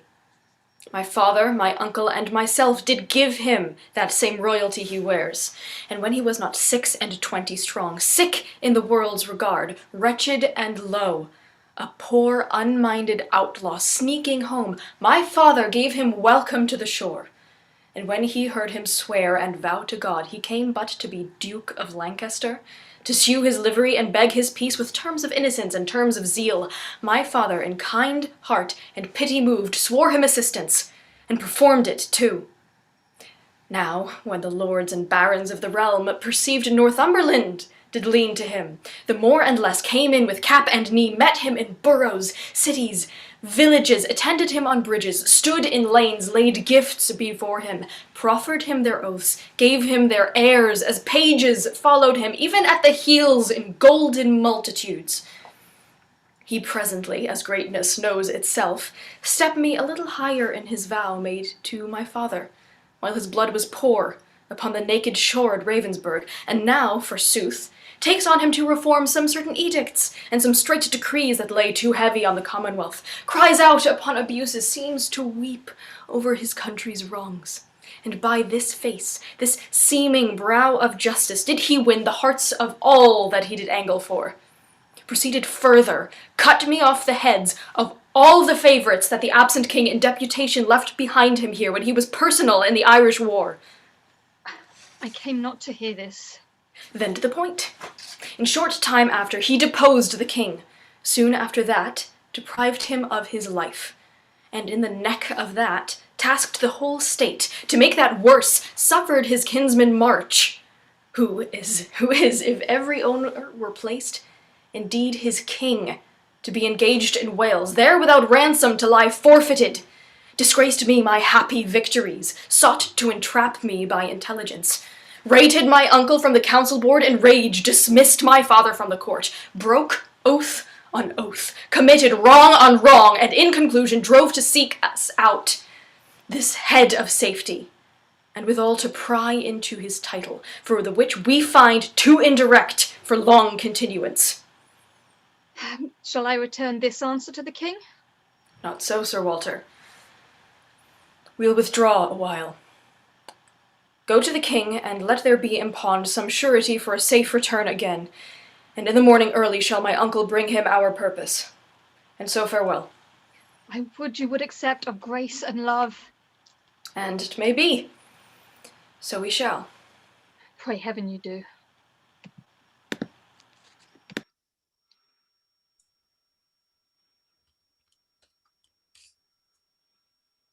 Hi, good Sir Michel. Bear this sealed brief with winged haste to the Lord Marshal. This to my cousin Scroop, and all the rest to whom they are directed.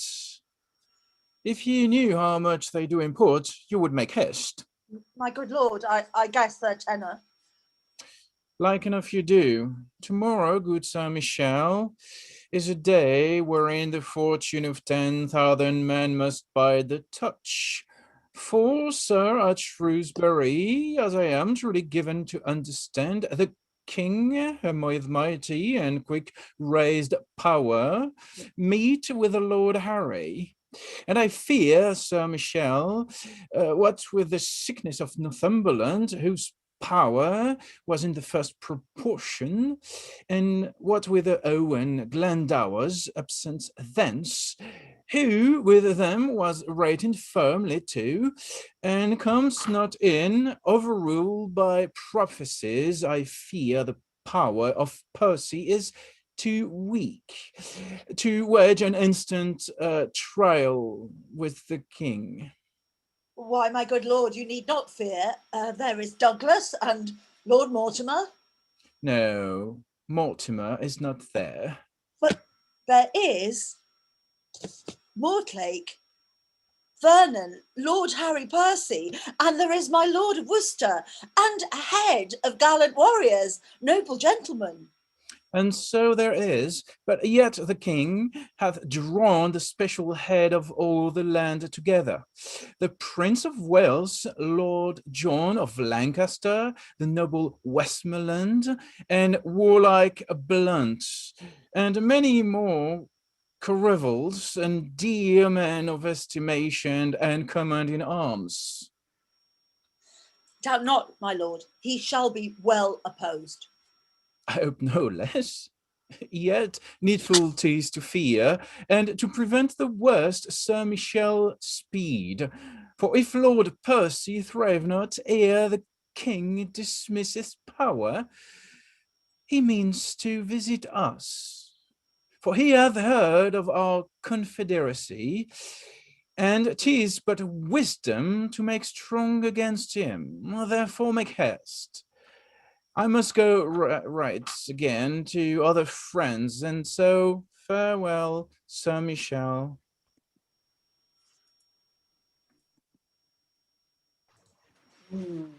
How bloodily the sun begins to peer above yon busky hill. The day looks pale at his distemperature. The southern wind doth play the trumpet to his purposes, and by his hollow whistling in the leaves foretells a tempest and a blustering day. Then with the losers let it sympathize, for nothing can seem foul to those that win.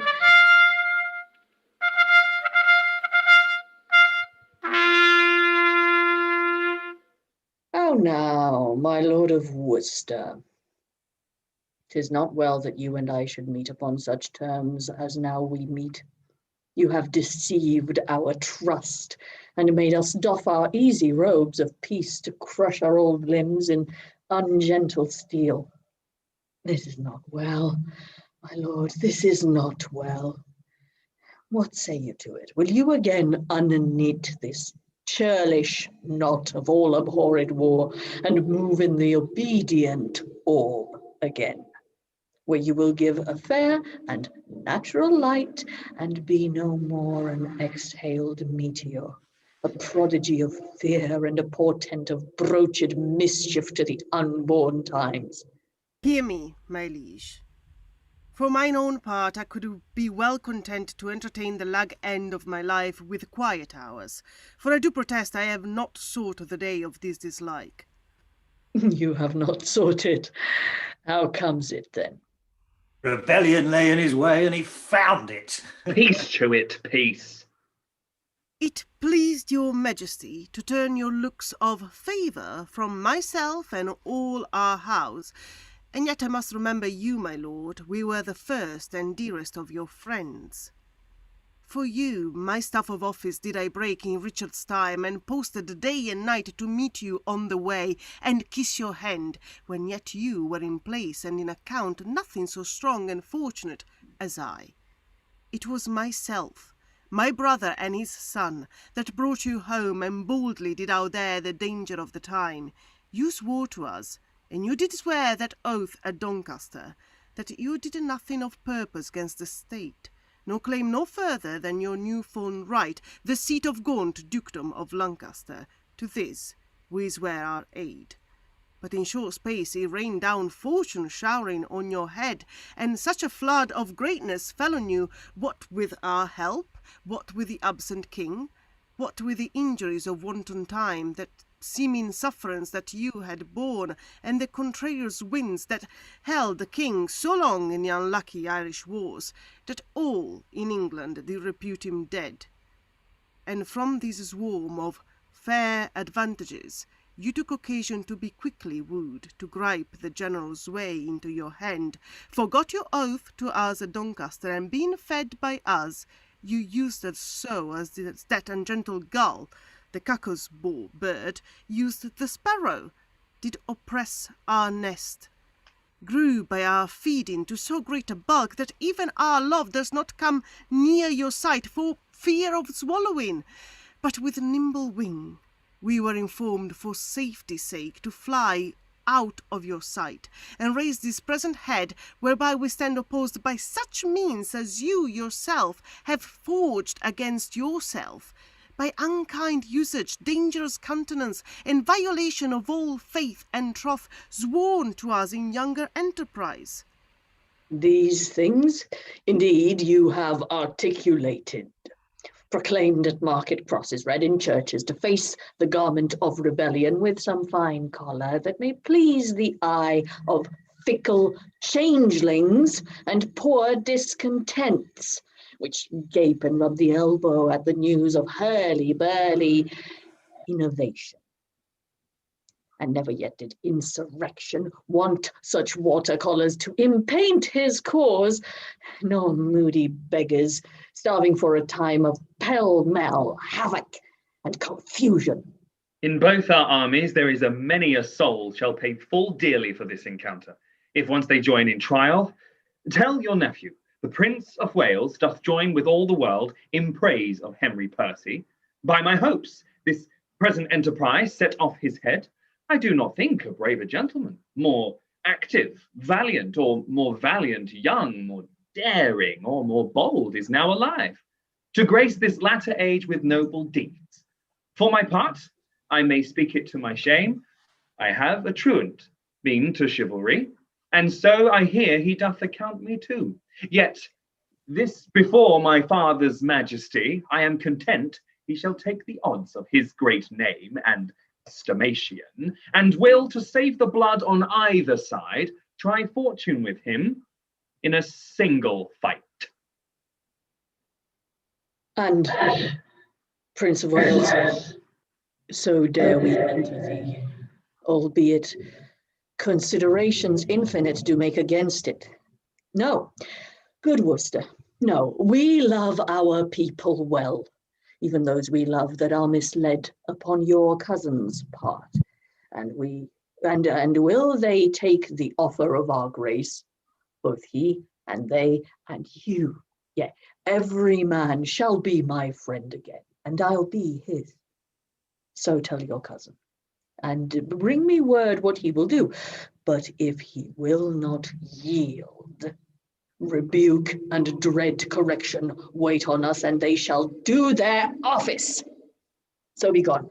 We will not now be troubled with reply. We offer fair, take it advisedly.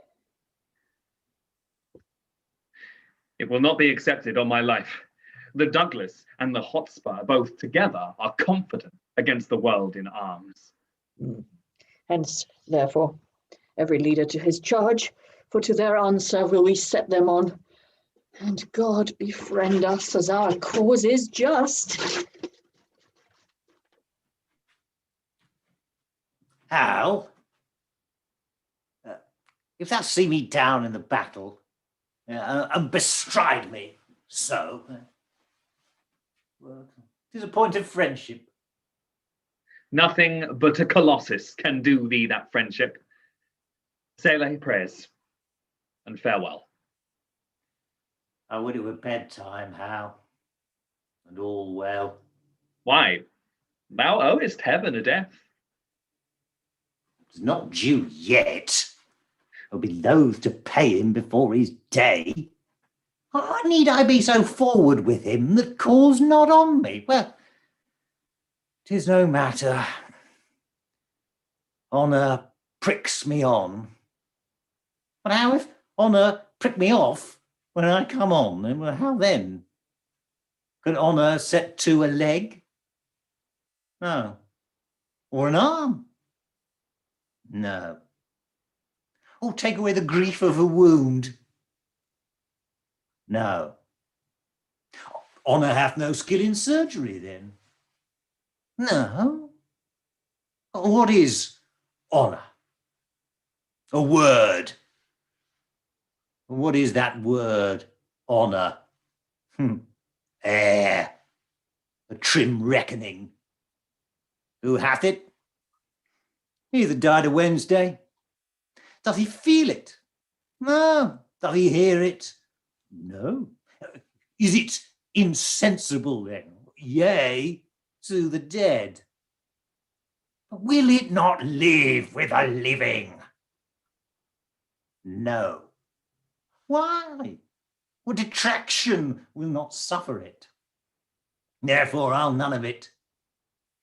Honour is a mere scutcheon. So ends my catechism.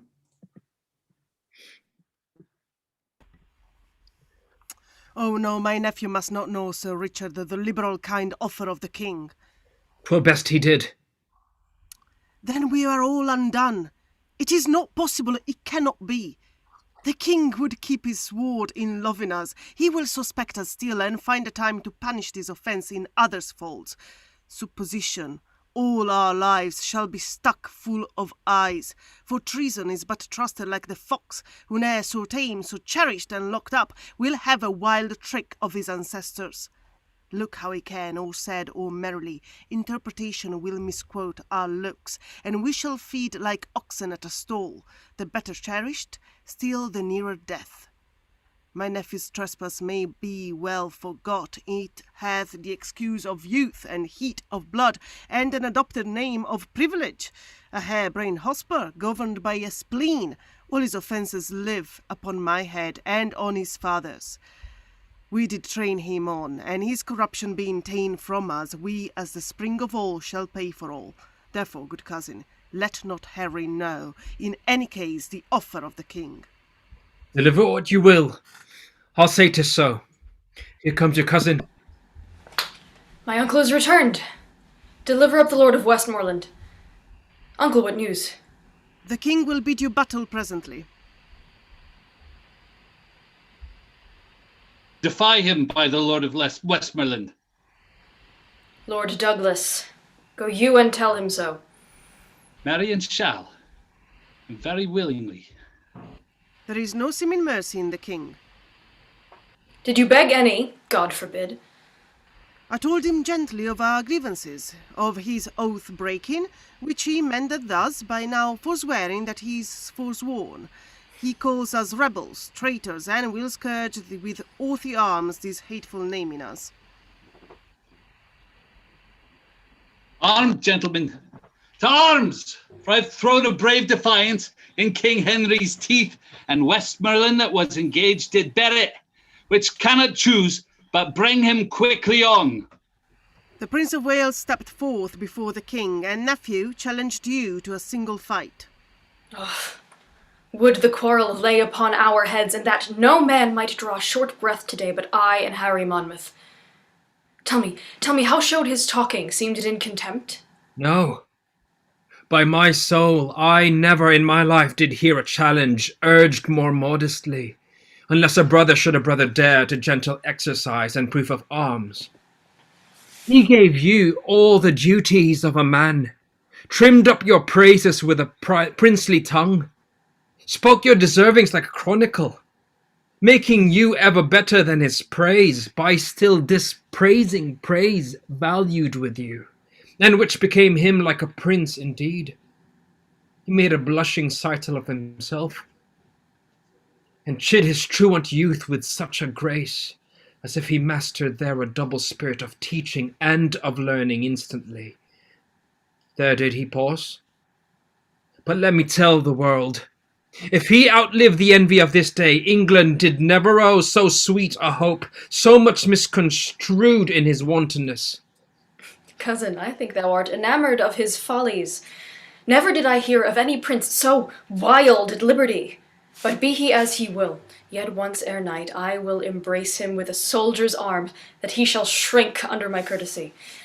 Arm with speed, and fellows, soldiers, friends, better consider what you have to do, than that I that have not well the gift of tongue can lift your blood up with persuasion. My lord, here are letters for you. Oh, I cannot read them now. Oh, gentlemen, The time of life is short. To spend that shortness basely were too long. If life did ride upon a dial's point, still ending at the arrival of an hour, and if we live to tread on kings. If die, brave death when princes die with us. Now for our consciences, the arms is fair when the intent for bearing them is just. My lord, prepare! The king comes on apace! I thank him that he cuts me from my tale, for I profess not talking, only this. Let each man do his best. And here I draw a sword whose worthy temper I intend to stain with the best blood that I can meet withal in the adventure of this perilous day. Now, esperance, Percy, and set on. Sound all the lofty instruments of war, and by that music let us all embrace. For heaven to earth, some of us never shall a second time do such a courtesy.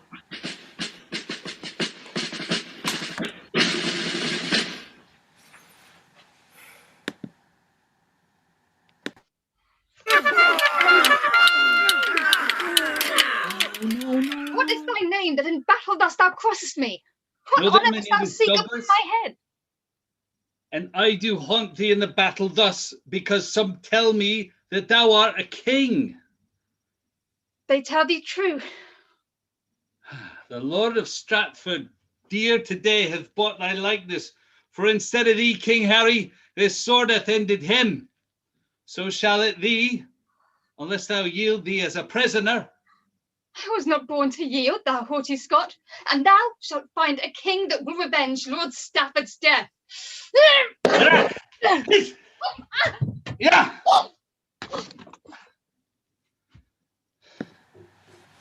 Oh, Douglas, hadst thou fought at Holmedon thus, I never had triumphed o'er a Scot. All's done, all's won. Here breathless lies the king. Where? Here. This? Douglas. No, I know this face full well. A gallant knight he was. His name was Blunt. Semblably furnished like the king himself. Oh, fool. Go with thy soul whither it goes. A borrowed title hast thou bought too dear?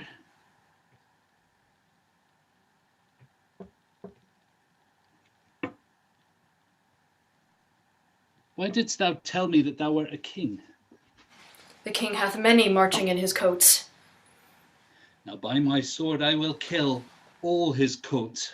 I'll murder all his wardrobe piece by piece, till I meet the king. Up and away. Our soldiers stand full fairly for the day.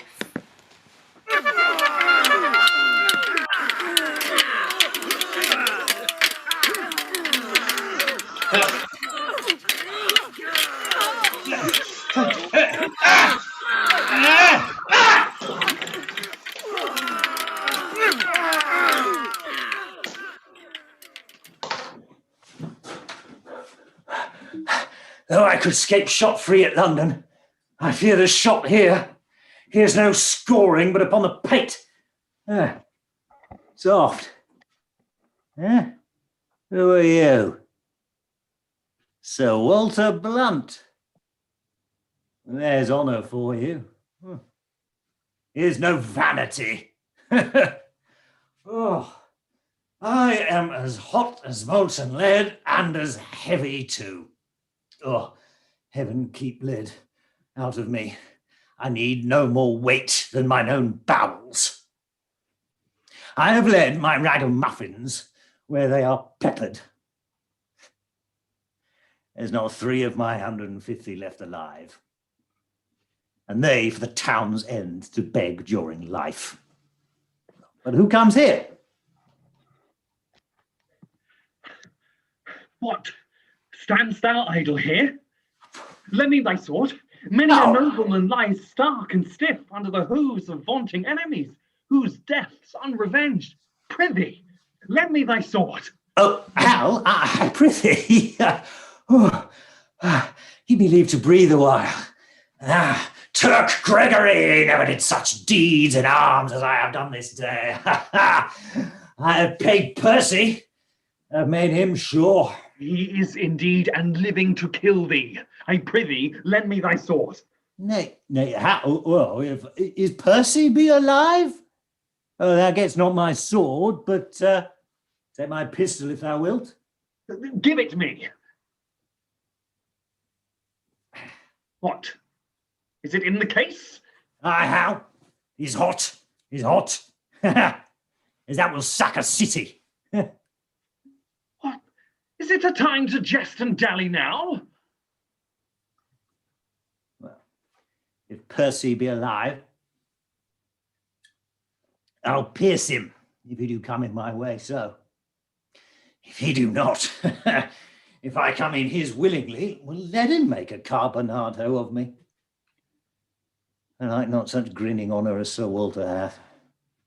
Give me life, which if I can save. So, if not, honour comes unlooked for, and there's an end.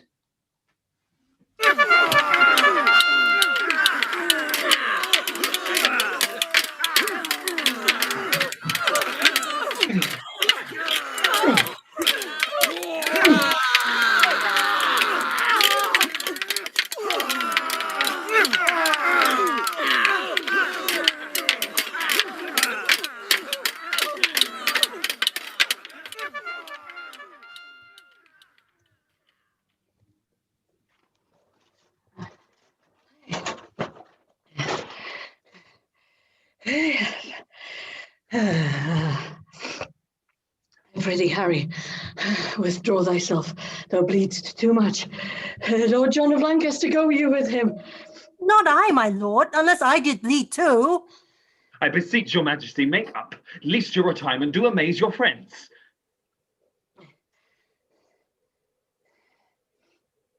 Lest your retirement do amaze your friends. I will do so. My lord of Westmoreland, lead him to his tent.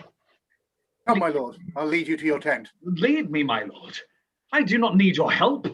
And heaven forbid a shallow scratch shall drive the Prince of Wales from such a field as this, where stained nobility lies trodden on, and rebel arms triumph in massacres. We breathe too long. Come, cousin Westmoreland, our duty this way lies. For heaven's sake, come. By heaven, thou hast deceived me, Lancaster. I did not think thee lord of such a spirit. Before I loved thee as brother John, but now I do respect thee as my soul. I saw him hold Lord Percy at the point with a lustier maintenance than I did look for of such an ungrown warrior. Oh, this boy lends mettle to us all.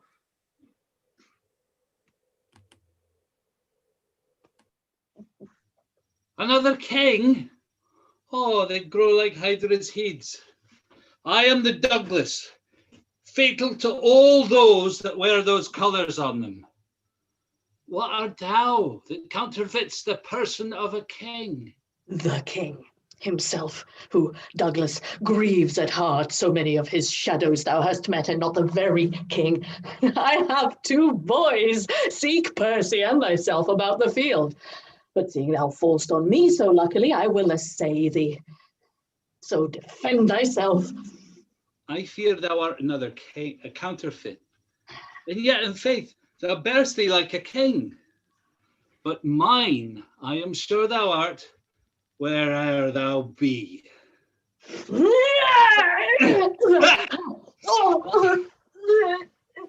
And thus I win thee! Hold up thy head, vile Scot, or thou art like never to hold it up again. The spirits of valiant Shirley, Stafford, Bullock are in my arms. It is the Prince of Wales that threatens thee, who never promiseth, but he means to pay.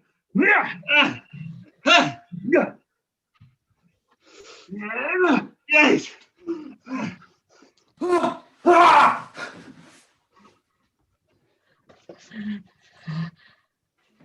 Chilly, my lord. How fares your grace?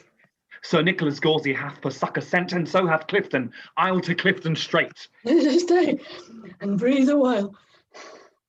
Thou hast redeemed thy lost opinion, and showedst thou Make some tender of my life in this fair rescue thou hast brought to me. Oh, heaven, they did me too much injury, that ever said I hearkened to your death. If it were so, I might have let alone the insulting hand of Douglas over you, which would have been as speedy in your end as all the poisonous potions in the world, and saved the treacherous labour of your son. Make up to Clifton. I'll do Sir Nicholas Corsi. If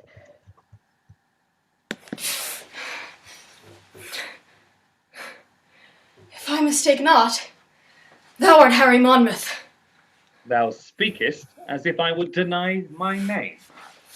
My name is Harry Percy. Why then, I see a very valiant rebel of that name. I am the Prince of Wales, and think not, Percy, to share with me in glory any more. 2 stars keep not their motion in one sphere, nor can one England brook a double reign of Harry Percy and the Prince of Wales.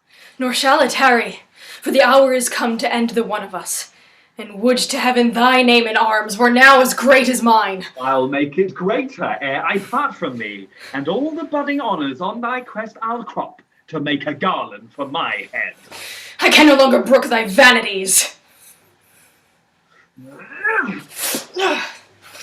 Well said, Hal. Do it, Hal. I know.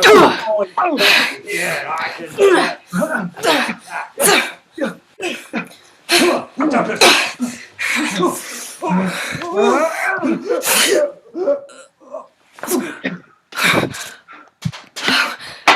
Harry, thou hast robbed me of my youth. I better brook the loss of brittle life than those proved titles thou hast won of me. They wound my thoughts worse than the sword my flesh. Thoughts the slave of life, and life, time's fool, and time that takes the survey of all the world, must have a stop. Oh, I could prophesy that the earth, the cold hand of death lies on my tongue. No, Percy, thou art dust, and food for worms, brave Percy. Farewell, great heart. Ill-weaved ambition, how much art thou shrunk? When that this body did contain a spirit, a kingdom, for it was too small a bound. But now 2 paces of the vilest earth is room enough. This earth that bears the dead bears not a life so stout a gentleman. If thou wert sensible of courtesy, I should not make so a great show of zeal. But let my favours hide thy mangled face, and even in thy behalf I'll thank myself for doing these fair rites of tenderness. Adieu, and take thy praise with thee to heaven, thy ignominy sleep with thee in the grave, but not remembered in thy epitaph. What? Old acquaintance? Could not all this flesh keep in a little life? Poor Jack, farewell. I could have better spared a better man. Oh, I should have a heavy miss of thee if I were much in love with vanity. Death hath not struck so fat a deer today, though many dearer in this bloody fray embowelled will I see thee by and by. Till then, in blood, by noble Percy lie.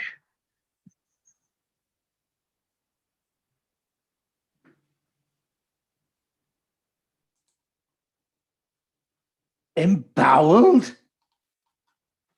If thou embowel me today, I give you leave to powder me and eat me too tomorrow.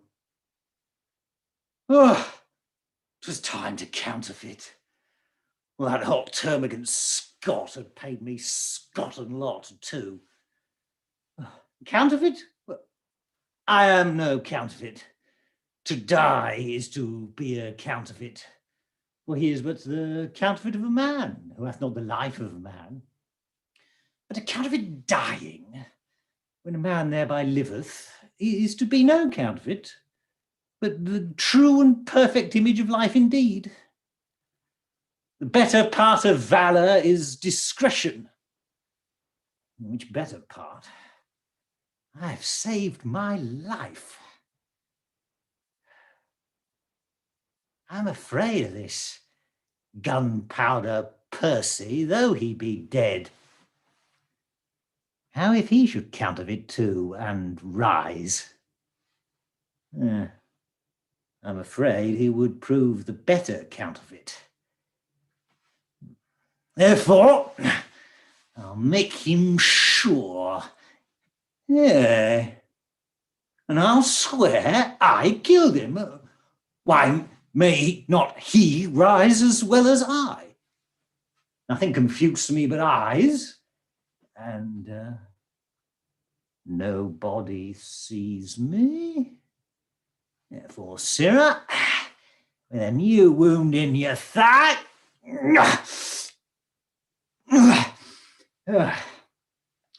come you along with me. Come,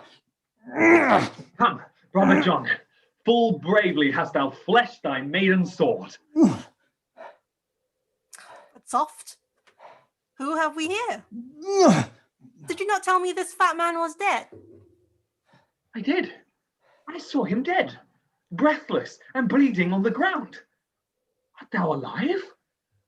Or is it fantasy that plays upon our eyesight? I prithee speak. We will not trust our eyes without our ears. Thou art not what thou seemst. Well, no, that's certain. I'm not a double man. But if I be not Jack Falstaff, then I am a Jack. There is Percy. Now, if your father will do me any honour, so.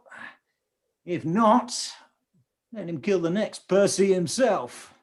I look to be either Earl or Duke, I can assure you. Why, Percy, I killed myself and saw thee dead. Didst thou? Oh, Lord, how the world is given to lying. Oh, I grant you, I was down and out of breath, and so was he. But we rose both at an instant and fought a long hour by Shrewsbury clock. Now, if I may be believed, so. If not, let them that should reward valour bear the sin upon their own heads. I'll take on my death. I gave him this wound in the thigh. If the man were alive and would deny it, I would make him eat a piece of my sword. This is the strangest tale that e'er I heard. This is the strangest fellow, brother John. Come, bring your luggage nobly on your back. For my part, if a lie may do thee grace, I'll gild it with the happiest terms I have. Trumpets sound retreat. The day is ours. Come, brother, let's to the highest field to see what friends are living who are dead. I'll follow, as they say, for reward. He that rewards me, heaven reward him. If I do grow great again, I'll grow less. For I'll purge and leave sack and live cleanly, as a nobleman should do.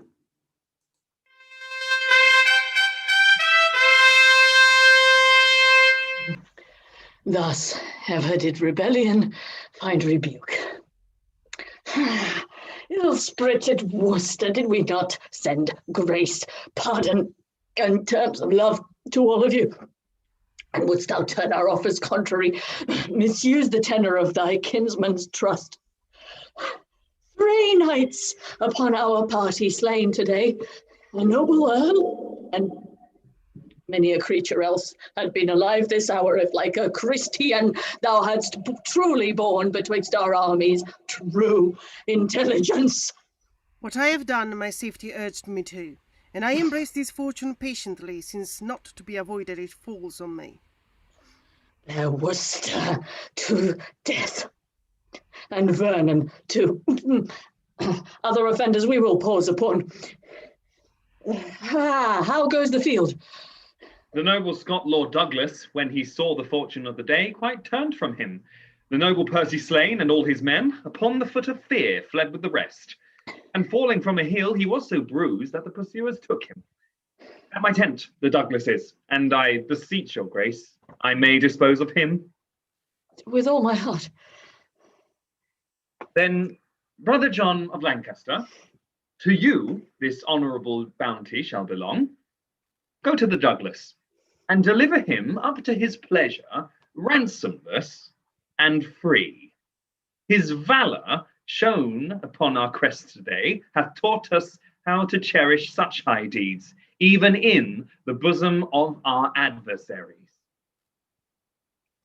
Then this remains, that we divide our power.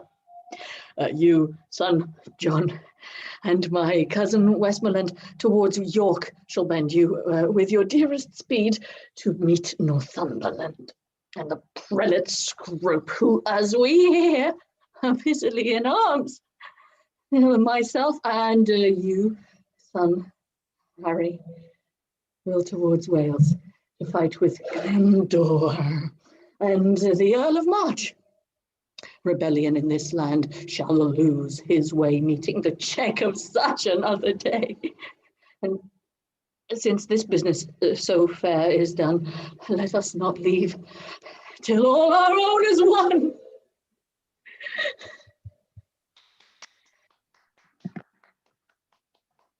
And applause, applause, applause to all of you for ending such a glorious day of battle. I want to say a huge congratulations to every single person, and I will do my usual thank you. Could I ask the cast to come back onto the stage, please? Rather unusually, and nobody knows this is coming, I've had quite a sad message while we've been performing, and I've decided that I want to share it now with the company and with everybody watching. Our company member, Larissa Oates, who would have been with us this afternoon, she was not able to join us because her father is very ill, and she has sent me a message to say that he has sadly passed away. So with the company's agreement, I would like to dedicate this afternoon's performance to his memory, to Larissa, and to her mother and to her family. And I've been thinking very hard about this because this has been a huge, exciting afternoon that we've all had. And but it's important, you know, we want to say, Larissa, we love you and we're thinking of you. And King Henry the First, Part 1, Henry the Fourth, Part 1, that was for you. And to your father and to your mother. So, sorry to say that at this point, but I thought it was important to share it. So, I thank every single one of you for doing an amazing afternoon's work. As ever, you make me proud, all of you, because every time we do this, because some of these people have done this many times, some people have only done it once or twice, and to those of you who've done it once today, I particularly congratulate you. Thank you very much, Aisha, for your wonderful singing. Thank you to Joaquim for vernoning so superbly. And to, oh, well, all of you, I love you all. Oh my God, Batman. I didn't even notice Claire was dressed as Batman. Okay. I'm glad I did the sad bit before I noticed that. But thank you all. That was indeed, thank you, Alec, for joining us. And that was a sterling bit of Prince of Walesing. So thank you all very much. Thank you to Valentina for keeping us online. Thank you to Alexandra for the fights and for the sound calls. Geraldine, thank you for the wig. We loved it so much. We love you. We love everything. So we will not be live next week, but our gallery will be up. You can always watch this again if you want. And we will be back in 2 weeks' time on the 28th with 2 more rounds of scenes. And we'll be back in 4 weeks' time on the 11th of April to continue the story of Henry IV. So Henry IV Part 2, originally titled, will be with you in 4 weeks' time. Oh, we have a cat in the house then. All is well. Thank you, Tamara, for bringing your cat along. Very glad he took place. Ours was on my lap, but she just left. So I can't wave the cat back. So thank you all. This has been fabulous. It's been a wonderful afternoon. I will see you all again the next time. To everybody out there who's been watching, thank you very much for watching us. Please talk to us. Please, I hope you enjoyed it. We'll see you in a couple of weeks or in 4 weeks or whenever you're able to join us again. And for now, I'm going to ask the amazing Aisha to sing us all out beautifully, and we're going to float out on a cloud of beautiful Welsh song. So Valentina, you take us off the air if Aisha will sing to us. We'll see you all next time. Nid o'i'n goth yn bywyd mwy fus, a'i rybydd na'i byddai'n man, gofyn oedd fy galon hapus, calon honest, calon lan. Calon lan yn llawn daioni, teg a chiwr na lili glos, dim ond calon lan allgani, cani'r di